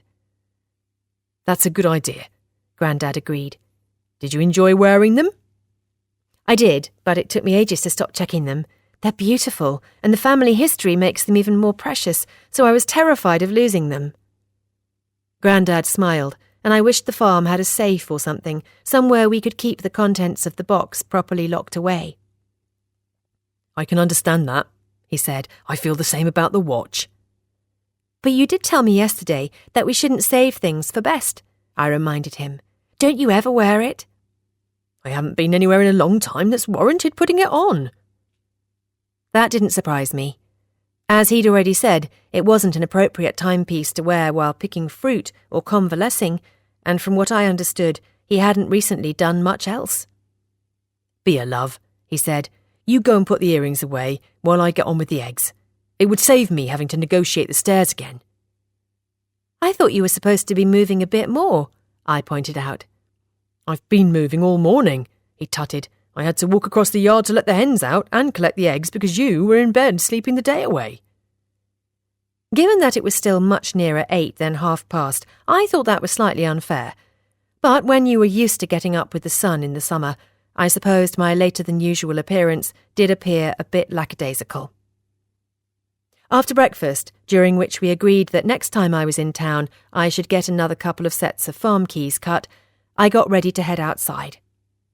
Grandad was full of enthusiasm for his laptop and planning to fire it up and get to know his way around it a bit better. Elliot had suggested it would be a good idea ahead of the internet being connected the following week. "That way, I can hit the ground running." Grandad beamed, clearly looking forward to the delights of discovering life online. "That's an excellent idea," I said, pulling on a pair of wellies. It was too warm for them, really. I would have to add a short pair, like the ones Amber at Skylark Farm favoured, to my shopping list. Though not designer ones, a functional Dunlop duo would be good enough for me. "What are you up to today?" Grandad asked. "I had a look at the strawberry rows and there's nothing that'll need picking before tomorrow. The cloud cover yesterday seems to have halted putting the paint on them a bit." I was pleased about that because I did have something specific in mind to get on with, and it didn't involve being bent over the strawberry rows. With the main fruit harvest beginning to peep over the horizon, I knew that my time was soon going to be limited, so I intended to grasp the nettle while I could. "It's a secret for now," I mysteriously said. Grandad looked at me over the top of his glasses. With the laptop in front of him, he looked almost studious. "All will be revealed later," I told him. "In the meantime, if you can just stay inside until I come and get you, it would be much appreciated. I'll only be about an hour." "All right," he agreed, looking at the screen again. "We aren't expecting company, are we?" Given what I had in mind, I didn't want any interruptions from anyone. This was strictly going to be for Grandad's eyes only. "Not as far as I know," he answered. "That's all right then. Now you stay in here and I'll see you in a bit." I walked down to the barn and took a proper look at the roof. It didn't look in the slightest bit dipped to me, and the walls were sound and the doors were hanging straight, so I dismissed Anthony's concerns about its safety and ducked inside. It didn't take me long to realise that having everything ready in an hour was an extremely optimistic target. Even within 2 hours, I still wouldn't be able to have things exactly how I wanted them. But I would hopefully be able to make a decent enough presentation to convince Grandad to agree to what I had in mind. Rather than launching straight in, I spent a few minutes taking stock and getting a feel for the space before deciding how best to arrange it. Next, I pushed, dragged and carried everything I wouldn't need to the far end, which left me with a large central area and space along the back wall. Lugging the bales about kicked up a fair amount of dust, but eventually I had things set as well as I could get them, and I stood back to admire my handiwork. In my mind's eye, I could see it all properly finished, clean and welcoming, with twinkling fairy lights and Grandad's much-treasured Fenland collection adding that all-important USP. I could hear the chatter of happy voices, the sound of glasses being raised in a toast, cutlery going to work and music playing quietly in the background. If I could pull my big idea off, our barn could have the potential to not only secure the future of the farm, but also help a few other people pursue their own dreams, and I hoped Grandad had enough imagination to conjure the vision as I could see it. I knew I was getting carried away and that the project wouldn't come together overnight, but what was the point in having dreams if you never pursued them? The contract to supply the Cherry Tree Cafe was a good one. It meant that there was still value in growing fruit at Fenview Farm. However, that, along with supplying Chris on the market and Jake at Skylark Farm, wasn't enough to guarantee a secure future. But what I imagined creating inside the barn might be. It could be more than enough to keep the bank manager off our backs and the farm in the black. It was time to take action, just like I had in Puglia when Alessandro told us that there was a hole to plug in the farm's finances. I had got my thinking cap on then, and inspired by Mum's meandering across the globe, struck on the ideal opportunity to assist the Rossis. Hopefully what I had in mind for Fenview Farm would be every bit as much of a triumph. I went back outside, remembering another job which had been playing on my mind. I quickly straightened and washed the grime off the roadside farm sign, then went back to the house, feeling content with my morning's work. I was a bit grubby but happy, and my hangover was completely forgotten, as was everything that Anthony had told me about Elliot. "I was just about to ring the gong," said Grandad, who had packed away his laptop and was busy at the cooker. "It's well after 12. You said you'd only be an hour." "I know," I said as I pulled off my boots. "I got carried away." "For a change." Grandad grinned. "What's for lunch?" I asked. "It smells great." "A lovely bit of brisket, and I'm just about to put the Yorkshire puddings in." "Fantastic," I said, my tum rumbling in true Pooh Bear fashion. "I'm famished." Grandad turned from the oven to look at me properly, and his face dropped. "Oh, Fliss," he tutted, "what have you been doing? You're filthy." I tried to run a hand through my hair, but it felt clogged with dust, and my arms and legs were covered in a cloying layer. I hadn't realised I was in such a state.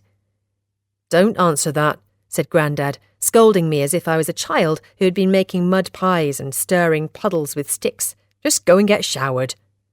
"But what about the puddings?" "There'll be a few minutes yet. You can get done in that time, can't you?"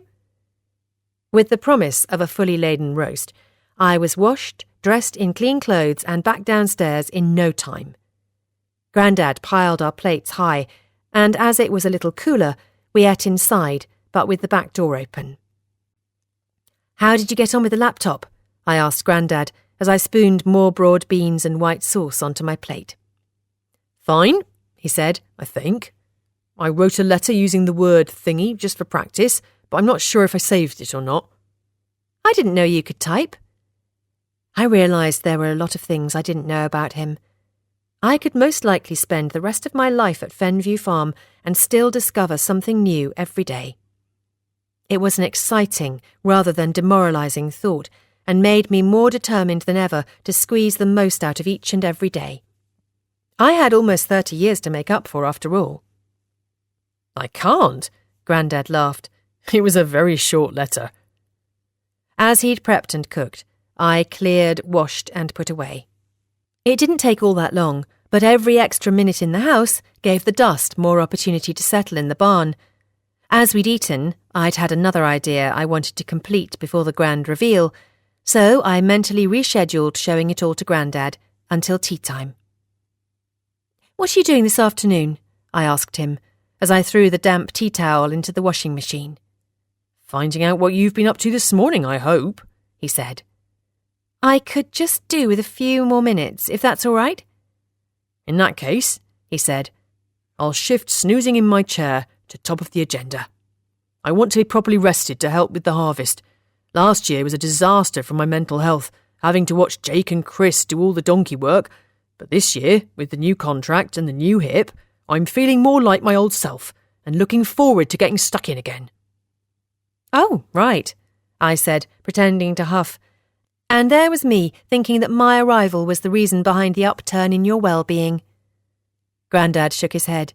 "You know full well the huge part you've already played in that," he chuckled. "Don't go fishing for compliments." "Fair enough," I grinned. I hoped the revelation of my big idea was going to send his spirits soaring even higher.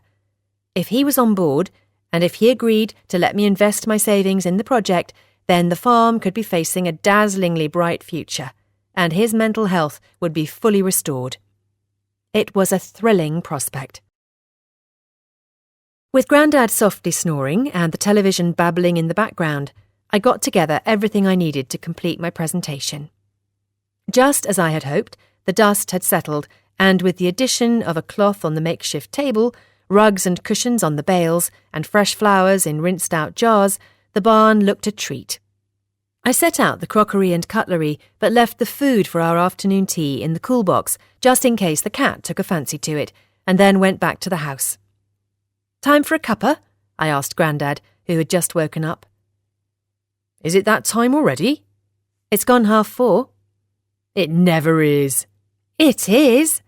I laughed at his outraged tone. "You had a dig at me for getting up late this morning, but you've practically slept the entire afternoon away." "I only meant to have half an hour or so. I'll get the kettle on."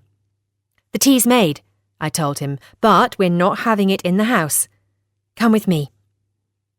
My heart was solidly thudding as we walked to the barn, and Grandad looked completely confused because he'd assumed we were heading for the apple tree.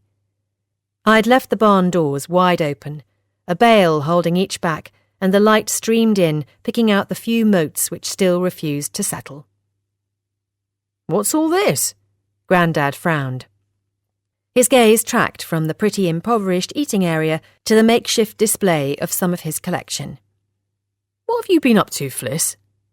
I led him to his garden chair, which I'd carried inside because I wasn't sure how he'd cope with perching on a bale. But he didn't want to sit down. "I've never seen it all arranged like this before," he huskily said, looking over the few bits and pieces from his collection that I'd gathered together. "There's a lot more than I thought. There didn't look to be anything like this amount when it was all still in boxes." "And this is nowhere near half of it," I said, pointing out the rest tucked to one side. "There's all that lot too." While he looked at everything, I set out the food and poured the tea. The occupation stopped me getting ahead of myself and blurting out what it was I had in mind. I knew that if I let my enthusiasm get the better of me, I would forget things or get in a muddle, and I wanted to give this idea the best possible shot. "There's tea here, Grandad." He reluctantly left the collection and sat down, and I handed him a plate filled with finger sandwiches, mini Scotch eggs, a slice of quiche, and a couple of sausage rolls. It was a technique I'd seen Nonna adopt in the past, and to great effect. Whenever she wanted to speak without interruption, she gave the person who was going to be on the receiving end mountains of food and made sure they'd tucked in before launching forth. And that was what I planned to do. I waited with bated breath, but Grandad didn't fall for my cunning plan and simply balanced the plate on his lap. He was supposed to be chewing before I said anything further, but I was out of luck. "Come on then," he said, his mouth still empty. "Out with it. I know you haven't gone to all this bother just to bring me down here and stuff me full of tea.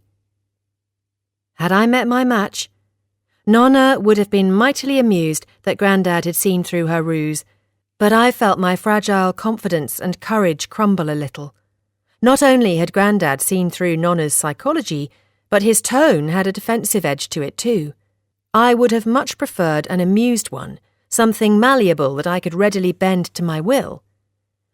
Well, I said, knowing I would just have to go for it, whether he was chewing or not. I've been thinking about the farm and its future, and as wonderful as the new cherry tree contract is, I don't think it's enough. I think we need to have other irons in the fire beyond Gemma and Chris and Jake if we want to see the place really thriving again. I agree, said Grandad. His acquiescence made my heart skip, as did watching him finally take a bite of the quiche. Has this got bacon from Skylark Farm in it? He asked, once he'd swallowed his first mouthful. Yes, it's their streaky smoked. Go on then, he said, taking another bite. I swallowed hard and stood up straighter.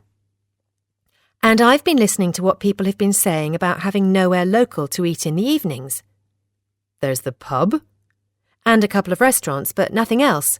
People want a new local experience, and having listened to Jake too, I think there's an opportunity for not only offering a different venue, but a rather different dining experience as well. Grandad's eyes roved around the barn. Gemma said she's not prepared to open in the evenings, and Jake mentioned that he would love to sell dishes showcasing the food he can create with the produce he and Amber have perfected at the farm, but they haven't got the room. Grandad's eyes tracked back to me. What I'm thinking, I said, walking over to his collection, is that we could open the barn up as an exclusive supper club. We could invite different growers, farmers and producers to come and serve dishes here, featuring their own produce. We could keep it local, seasonal, fresh and exciting. We could even have pudding evenings, highlighting the fruit that we grow here. Grandad didn't say anything, so I carried on. All the food, other than ours, could be prepared off-site to begin with. I had plans to install a catering kitchen in one of the adjoining outhouses if the idea took off, as well as cloakrooms and a wood burner to keep the barn cosy in the winter, but I didn't want to get into all of that too soon. And it wouldn't take much to create an authentic rustic ambience which the guests would love because the setting already is rustic. Some twinkling fairy lights, lots of greenery for decoration, and, to top it all off, your collection would be more than enough. I thought we could change your things to match the seasons. There's certainly enough of it to do that. The collection could be a real draw and a fantastic USP to give the enterprise a unique edge. I watched as Grandad put the last bit of quiche back on the plate. There's parking for 12 cars if we reorganised the yard a bit, I carried on, and I think a monthly or twice-monthly event would be more than enough to keep it exclusive and create demand. We could charge for venue hire and decoration along with a share of the ticket price. Grandad opened his mouth to say something.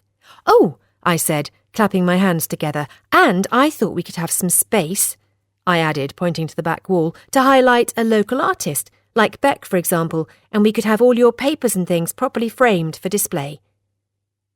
I finally stopped to draw breath and looked around. I think that's it. So? What do you think? It took me a moment to get my breath back, and my rapid heart rate steadied. I hoped I'd done the idea justice. I'd ended up getting a bit gushy and carried away, just as I'd known I would, but that was only because I was so excited. Fingers crossed, my enthusiasm for the project was highly contagious, and Grandad had caught a dose too. Well, he eventually said, looking around again. You've clearly given it a lot of thought. I have, I cut in, and I know there's definitely some demand, but I'm going to look further into exactly how much. Sorry. And in theory, he carried on. I felt my shoulders drop. In theory it sounds amazing, but to do it properly would cost a fortune, Fliss. Only a relatively small one, I insisted, and we could easily get going without the kitchen and loos. We could get a few quotes in for the work that needs doing and do loads more planning before making a bigger financial investment. But we haven't got the funds to make a bigger financial investment, Fliss, or even a small one, come to that. But I have, I said. I have more than enough saved to get us going and, I quickly added to gloss over the suggestion that I would be putting in all of my own money. I could do all the prep myself. I can do rustic and simple standing on my head. I could start everything off and then... But I wouldn't want you to risk putting your own money in, Grandad said, focusing on the one thing I'd tried to rush over. And as you know, I haven't got a spare bean. He sounded upset rather than excited, and that was the last thing I wanted. Please don't say no, I pleaded, crossing my fingers. And don't worry about the money. We've got to speculate to accumulate. I was pretty certain that if I went to the bank with a bona fide business plan, we'd be approved for a loan, but I didn't suggest that. Not given the Brown attitude to borrowing. And besides, I really did have enough to cover it sitting in my savings account. I'm sorry, my love, Grandad said, shaking his head. It's a grand idea, it really is, but it's not just about the money. What then? I shot back. What else is it about? It's just out of the question. That wasn't a proper answer. Why? I demanded, frustrated that he wouldn't explain. Why is it out of the question? He refused to tell me, and I inwardly cursed that I'd got carried away and suggested it before I'd done further research. I should have at least got Jake on side before I said anything. I should have got him and Amber fired up, and then we could have presented the proposal together. If it is the money that you're worried about, but you're pretending it isn't... It's not that, Grandad snappily said. I walked over and reached for his hand. What then? I asked again. I thought you'd love this. I thought you wanted to move the farm forward, and this idea will do that in a really exciting way. Grandad shook his head. It's got to be better than Gemma's idea of selling the barn for conversion, I joked. My ears picked up a rumble on the road which heralded the approach of a certain Ducati. I let go of Grandad's hand and, resigned, sat back on the bales. Discussion time was over. Not that I felt we'd had a discussion, not a proper one anyway. I would have needed to know why Grandad was objecting to the idea in order to have properly thrashed it all out. What's all this then? Elliot asked as he wandered in a few seconds later, his bike helmet tucked under his arm. Nothing important, I shrugged, feeling decidedly lacklustre. Originally, I hadn't wanted anyone else to see it all, not even Elliot, but it didn't matter now. So much for the plan to restore my pep. Not even the sight of Elliot looking lovely in full leathers could breathe life into my sagging spirits. Oh, he said, right, well, it all looks great. I shot Grandad a loaded look, but he purposefully wasn't looking at me. See, I wanted to say to him, it will work, but I didn't. I think I'll go back up to the house, he huskily said, standing up and handing me his plate. Do you want to come with me, Elliot? Can do, he said, checking his watch. I only stopped because I spotted the barn was open and wanted to make sure everything was all right, but I've got a few minutes before I need to get to Walter's place. Are you coming, Fliss? No, I tightly said. I need to tidy this lot away. Want a hand? No, thanks. I knew I sounded sulky, and I didn't mean to take my disappointment at Grandad's reluctance to climb aboard the good ship Supper Club out on him, but I couldn't seem to help myself. Beck was moaning earlier that she's tried ringing your mobile, but it's switched off. There's no point having it on, I told him. There's not enough signal to warrant wasting the battery. Is she all right? Yes, he said. She's fine. Then his tone changed. I think she wanted to ask how you got on last night. I pasted on a smile, thinking that as everything else had been such a flop, I might as well make the most of this opportunity. Can you tell her it was wonderful? I dreamily sighed, hopefully implying that I was reliving a very happy memory, and that I'll fill her in next week. Will do, he glumly said. Come on then, Bill.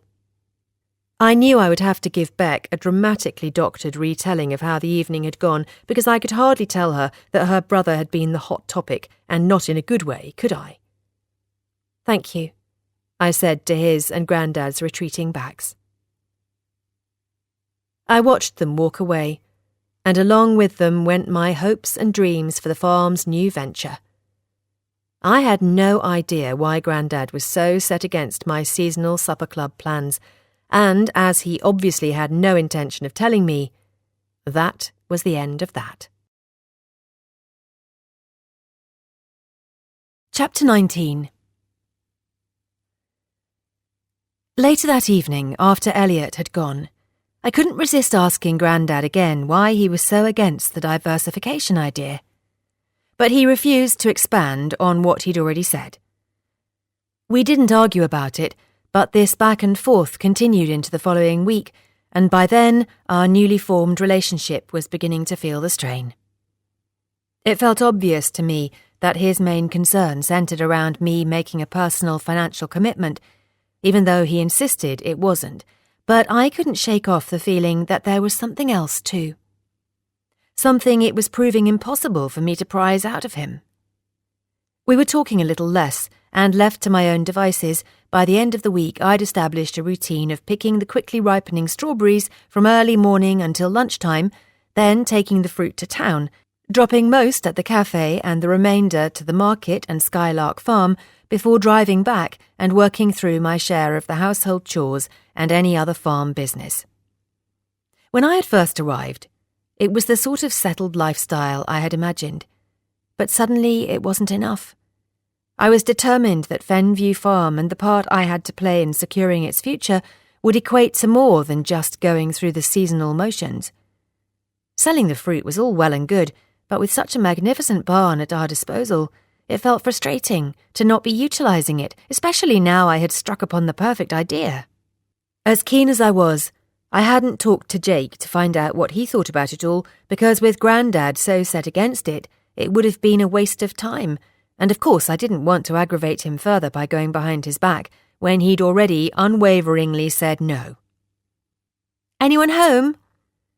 It was my first trip to the Randall residence, and having knocked on the cottage door and got no answer, I'd ventured around the side of the house, through the gate, and into the slightly overgrown garden.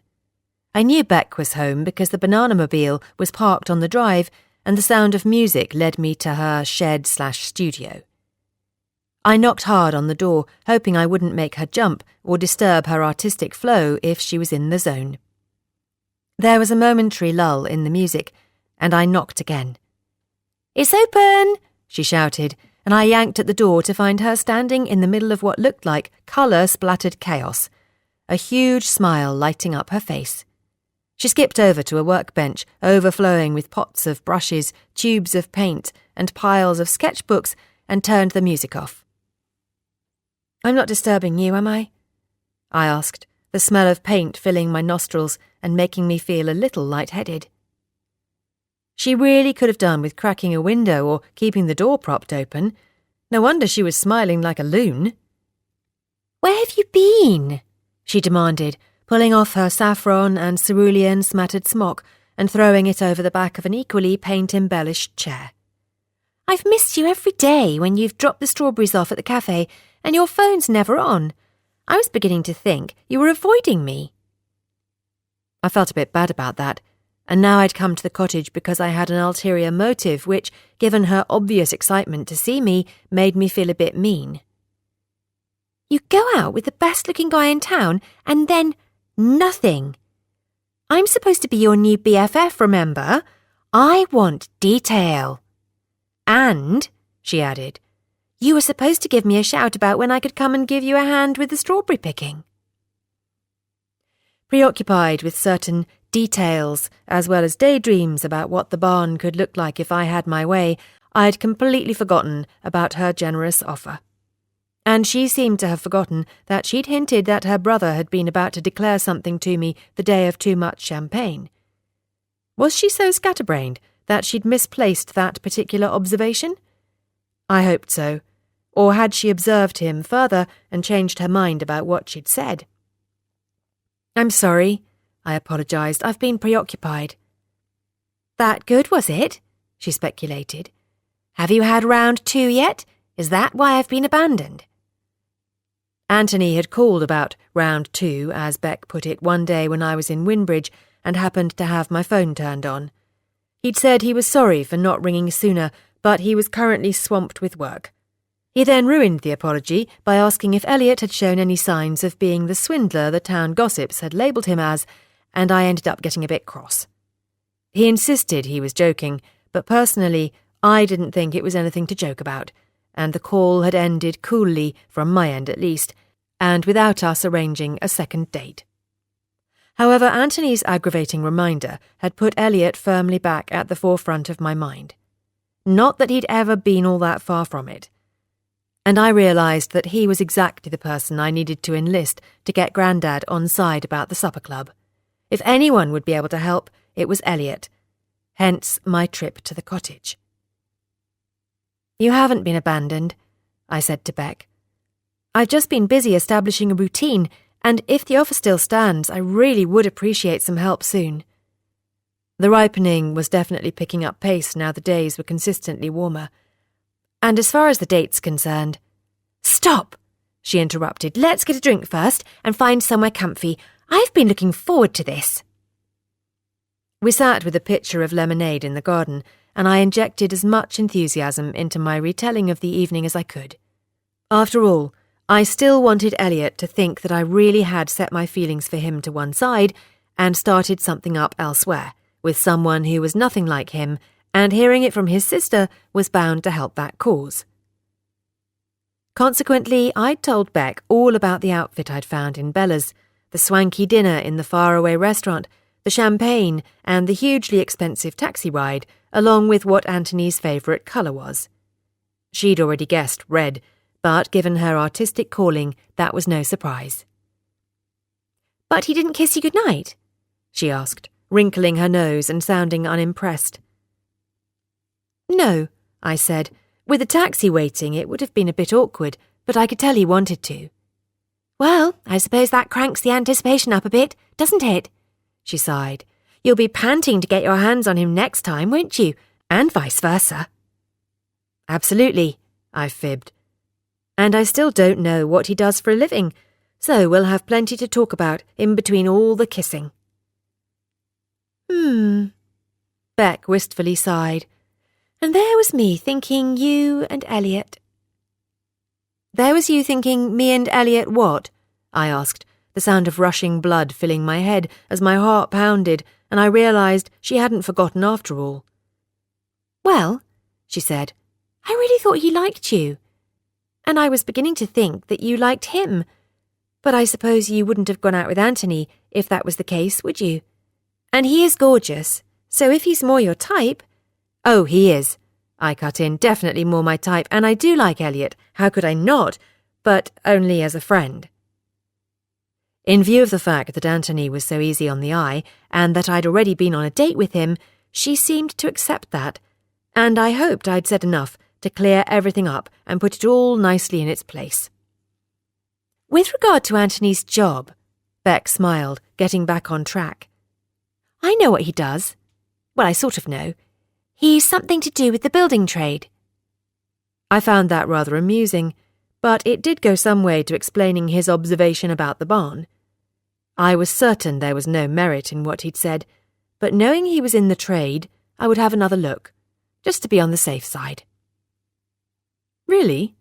I said, thinking of his impeccable hands. He doesn't look like a brickie. That's what I thought, Beck giggled. I dare say he's in management. More suited to telling the brickies what to do. That, I agreed, sounded far more like it. Then thoughts of Anthony's hands led me to imagining the touch of Elliot's. I don't suppose your brother's around, is he? I casually asked, attempting to suppress the sudden glow. Hopefully Beck would think it was down to talk of Anthony rather than the conversational switch to her big brother. No, he's at work. Why? I wanted to ask a favour. Does it have to be from him? Afraid so. It's to do with Grandad. Oh, well, yes then. Beck nodded. It's definitely Elliot you want. You can leave him a note if you like. With Beck acting as intermediary because Elliot was so busy, arrangements were made for us to meet in the Mermaid Friday night. I felt shockingly nervous. There was a lot riding on how the evening went, and I didn't want to mess it up. He'll meet you there about 7, Beck told me when I dropped the strawberries at the cafe. He said he's sorry he can't be more specific. It will all depend on how his last visit goes, but if you have your phone on when you get to town, he'll let you know if he's running late. He's been rushed off his feet this week, picking up extra shifts left, right and centre. It was the first time I was going to see him alone and away from the farm, other than at the library, of course, when I'd cried all over him, so that didn't really count, and without either Grandad, Louise or Beck around. I rather hoped he was going to turn up looking exhausted from his working week. That might temper my attraction to him a bit. Either that, or it would make me fall even harder because he'd be heroically wearing the hours he'd been putting in looking after the elderly and infirm of Winbridge. I was doomed. "What can I get for you, love?" asked the pub landlady, who introduced herself as Evelyn that Friday evening. "A Coke, please," I said, looking back towards the door. "Lemon and ice?" "Yes, please." I found a table with a good view of the door and didn't have to wait many minutes before the throaty rumble of the Ducati rolled into the market square. It was as if Elliot had his own early warning system, and I wasn't the only person who'd heard it. He was barely over the threshold before he was besieged, first by a couple of young women who went into full hair-tossing and eyelash-batting mode, and then by a middle-aged woman who, from what I could make out, insisted on buying his drink. Once he had said a word to practically everyone in the place, he looked around, spotted me, and came over. "Hi," he said, putting down his drink. Was it my imagination, or did he look as edgy as I felt? "Hey," I said, budging along the bench to make room for him. The chairs which went with the table had been carried off to accommodate a large group who were sitting next to the piano, so we had no choice but to squeeze in together. The group were noisily enjoying the end of the working week, and no doubt the prospect of the weekend ahead. "I'm sorry I'm late," Elliot apologised, putting his helmet and gloves on the table before pulling off a leather jacket I hadn't seen him wearing before. "You're not really," I said. It was only a couple of minutes after our designated time. "Beck said you would have to be flexible because of your last call, so I knew you might not be here bang on 7. He nodded and took a long drink. "Crikey, I needed that," he said once he'd finished. "It's still hot out there." "And it must be hot on the bike," I said. This wasn't the way we usually talked to each other, so the situation was clearly getting to both of us. "Although you aren't in your leathers today," I inanely added, "apart from the jacket." "These are dragon jeans," he said, slapping the top of his leg. "Dragon jeans?" "Basically, they look like jeans, but they're made from Kevlar and as tough as old boots. They cost a fortune, but they're worth it." "I see," I said. "Safety first." "Always," he smiled back. Once we'd exhausted the health and safety merits of his outfit, someone else came over, which thankfully ended the small talk. It was a guy this time, and he put 2 drinks on the table. "Evelyn said what you were drinking," he said to me. "Coke, right?" "Yes," I said, "thanks." "This is just a thank you for sorting Mum out." He then nodded at Elliot. "Cass has already said thank you," said Elliot, holding up his almost empty glass. "And I'm saying it again," insisted the guy. "She'd have been in real trouble if you hadn't stayed with her." Elliot shook his head. "It was no bother, John. I was just doing my job, so let's say no more about it. But thanks for the drinks." "Yes," I said, "thanks."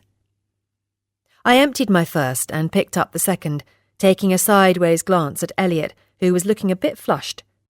Clearly, he'd again gone above and beyond, earning himself the gratitude of yet another local family.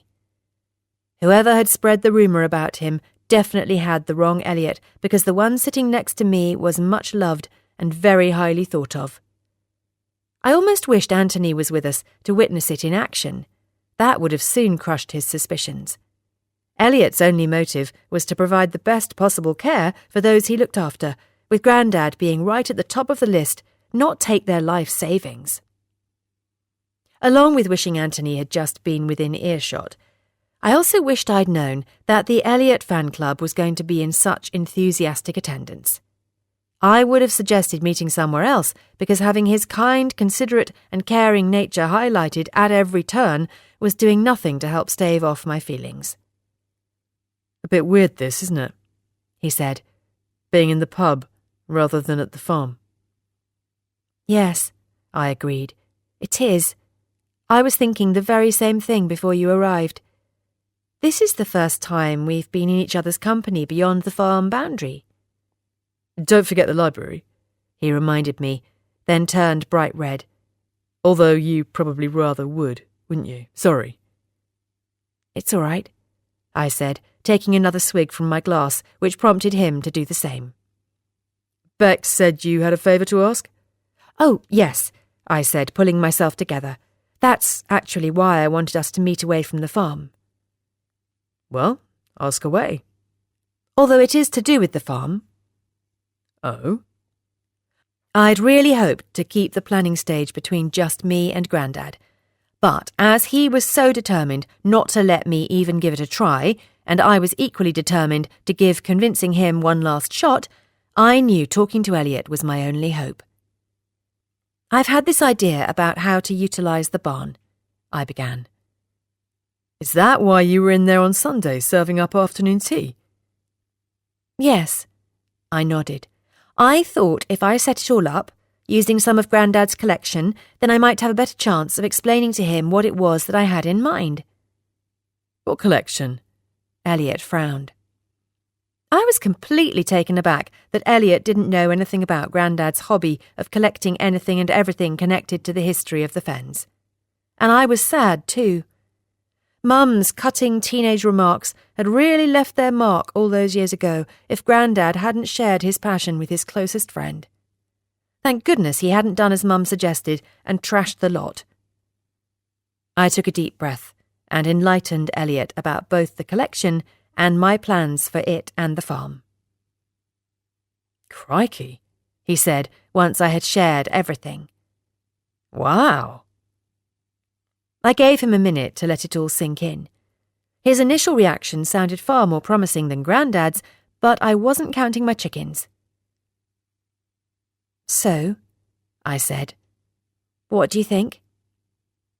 I think it all sounds amazing, he beamed. Definitely a long-term enterprise that will see the farm way into the future.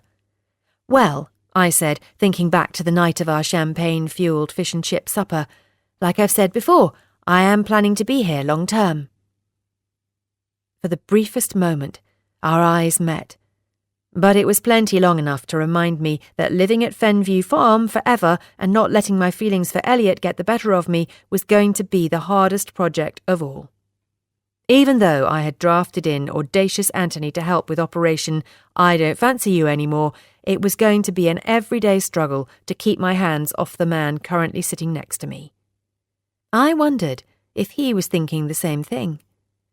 His gaze flicked to my lips, and he jumped up. I'll get us another drink, he said, making for the bar before I'd had a chance to tell him what the favour I wanted to ask of him was. He was still in the queue when Anthony walked in. I must have conjured him up, but now I wished I hadn't. Fliss, he smiled, rushing over when he spotted me trying to make myself invisible, clearly ineffectively. This is a surprise. I wasn't expecting to see you either, I said, my eyes on Elliot's back. I know I'd wanted him to see how loved Elliot was by the locals, but I hadn't really expected him to walk in. I didn't have him down as the mermaid type. He would have looked more at home in a nice wine bar or relaxing on a rooftop terrace. Not that there were either in Winbridge. Let me get you a drink. No, I quickly said. You're all right, but thanks. I'm with someone and they're about to get served. He looked at the helmet and gloves on the table, then turned and scanned the people standing at the bar. Elliot was deep in conversation with the customer standing next to him. You're not here with Elliot by any chance, are you? Anthony frowned, turning back to me. Yes, I said, feeling guilty but with no idea why. His expression quickly changed. Ah, right, he said, tapping the side of his nose, sussing him out a bit and keeping him in plain sight. Great idea. No, I began, thinking what a misinformed idiot he was, but there was no chance to set him straight because Elliot was on his way back. I'll leave you to it, Anthony whispered, with a theatrical wink. I could have thumped him. Crikey, it's rammed in here tonight, Elliot said once he'd weaved his way through everyone not lucky enough to secure a seat. Sorry I took so long. No worries, I told him. I had no idea the place was so popular. He shifted a little closer and leant in to make himself heard as the level of chatter escalated. I have to say I absolutely love your idea for the barn, he restated, his soft breath caressing my neck and making my spine tingle. The farm is the perfect setting, and the old building is ideal, just the right size and with everything you need to adapt and convert right within reach. It's going to be amazing. Well, I said, it would be amazing if Grandad felt the same way as you. What do you mean? He asked, pulling back a little to look at my face. Our heads were very close together. He said no, I swallowed. Oh. He won't even entertain the idea, let alone let me put any of my own money into getting it up and running. Well, he said, leaning in again, knowing him as well as I do, I can understand that he would be reluctant about that, but it's such a brilliant idea. Has he given you a reason? Other than him not wanting you to spend your money, I mean. No, I said, and that's the most frustrating thing. If he would only explain, then I might be able to accept his refusal. But as it is, I just can't let it go. I can picture it all in my head, and I know there's the demand for something like it around here. It would be lovely to have somewhere special to go in the evenings that's not too far afield. Elliot pondered, further confirming what others had already said. Precisely. And it would be even lovelier to see local food showcased by the folk who grow it. My point exactly. Having access to food from all over the world at any time of year is wonderful in its way, but personally, I don't think you can beat seasonal eating and local food. There's nothing better than a bit of rare breed pork from Skylark Farm served with their apple sauce and cider, or any of the fruit from your farm fliss picked and eaten within the day. Quite, I agreed, swooning a little as I realised that he was as passionate about local food as I was, and that he'd grasped exactly what I wanted the supper club to represent. Would you like me to talk to Bill? He then offered, tipping me completely over the edge.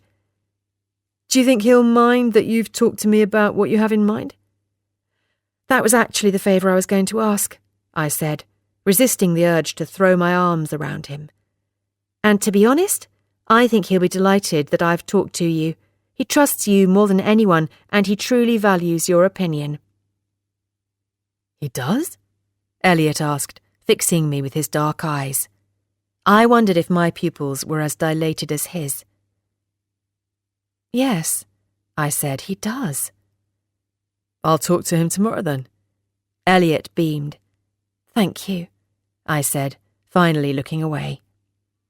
With plans arranged, we left the pub together and I followed his bike out of town. When we reached the yard, he slowed down, looked over his shoulder and waved, and then accelerated away. I tried to push away the pang of disappointment that struck as I watched him become a speck on the horizon, and I was denied the opportunity to say a more intimate goodnight. But it refused to budge. Chapter 20. I barely slept that night. My head was buzzing worse than it had been after any of the champagne I had drunk since my arrival at Fenview Farm. A heady cocktail of thoughts played on a dizzying merry-go-round until it became impossible to separate them.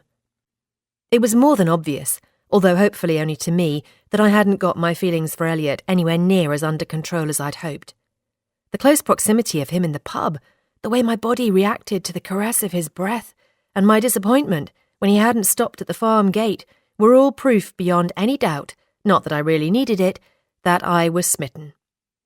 Given the effort I'd gone to try not to be, even going out with Anthony to prove otherwise, it was most frustrating.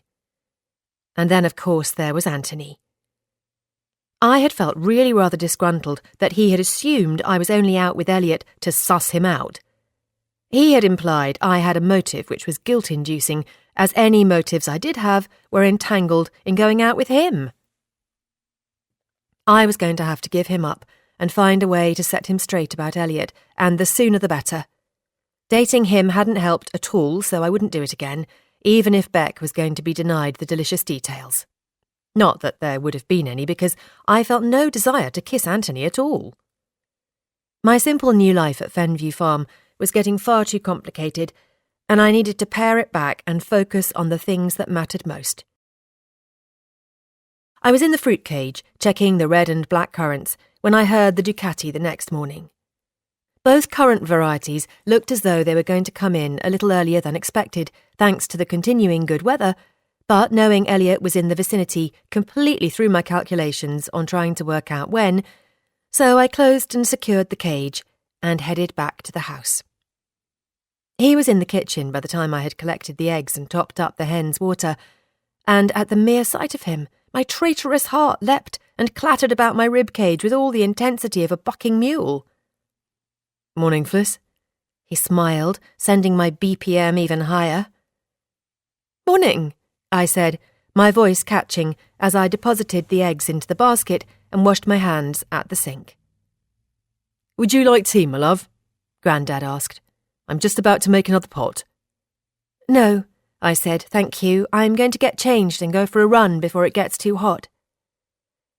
Given the sleepless night, I wasn't really in the mood to run, but I wanted to make myself scarce while the pair of them talked. If I put a mile or two between me and the kitchen door, I wouldn't be tempted to eavesdrop or interrupt, so it wasn't the worst idea I'd ever had. "There aren't enough strawberries to warrant picking today," I added, "but I reckon there'll probably be a few currants by the end of next week." Groaned Elliot, making the most sensuous, yummy noise imaginable. "My favourite." "Are they?" I swallowed. "Absolutely," he said, torturing me further. "Picked fresh from the bush and eaten there and then. I love the way they pop in your mouth, and you get that exquisite explosion of flavour. They look so delicate, and yet they pack a powerful punch." I felt my cheeks start to blaze. "Yes," I said, as I hastily left the room. "They are good, aren't they?" Neither he nor Grandad were inside when I went back down, and I set off along the drove, trying not to think about the sensations and tastes Elliot had described, and focused instead on sending positive vibes to the conversation he was hopefully now embarking upon about my plans. The Ducati was still there when I returned, so I ducked into the barn to work through my cool-down stretches and send a few more encouraging thoughts. As I bent and stretched, I sized the place up again. I imagined it completely transformed, with the catering kitchen next door, the wood burner casting soft shadows around the mellow walls, and the sound of contented chat and more yummy noises than even Elliot could muster. End of CD 8.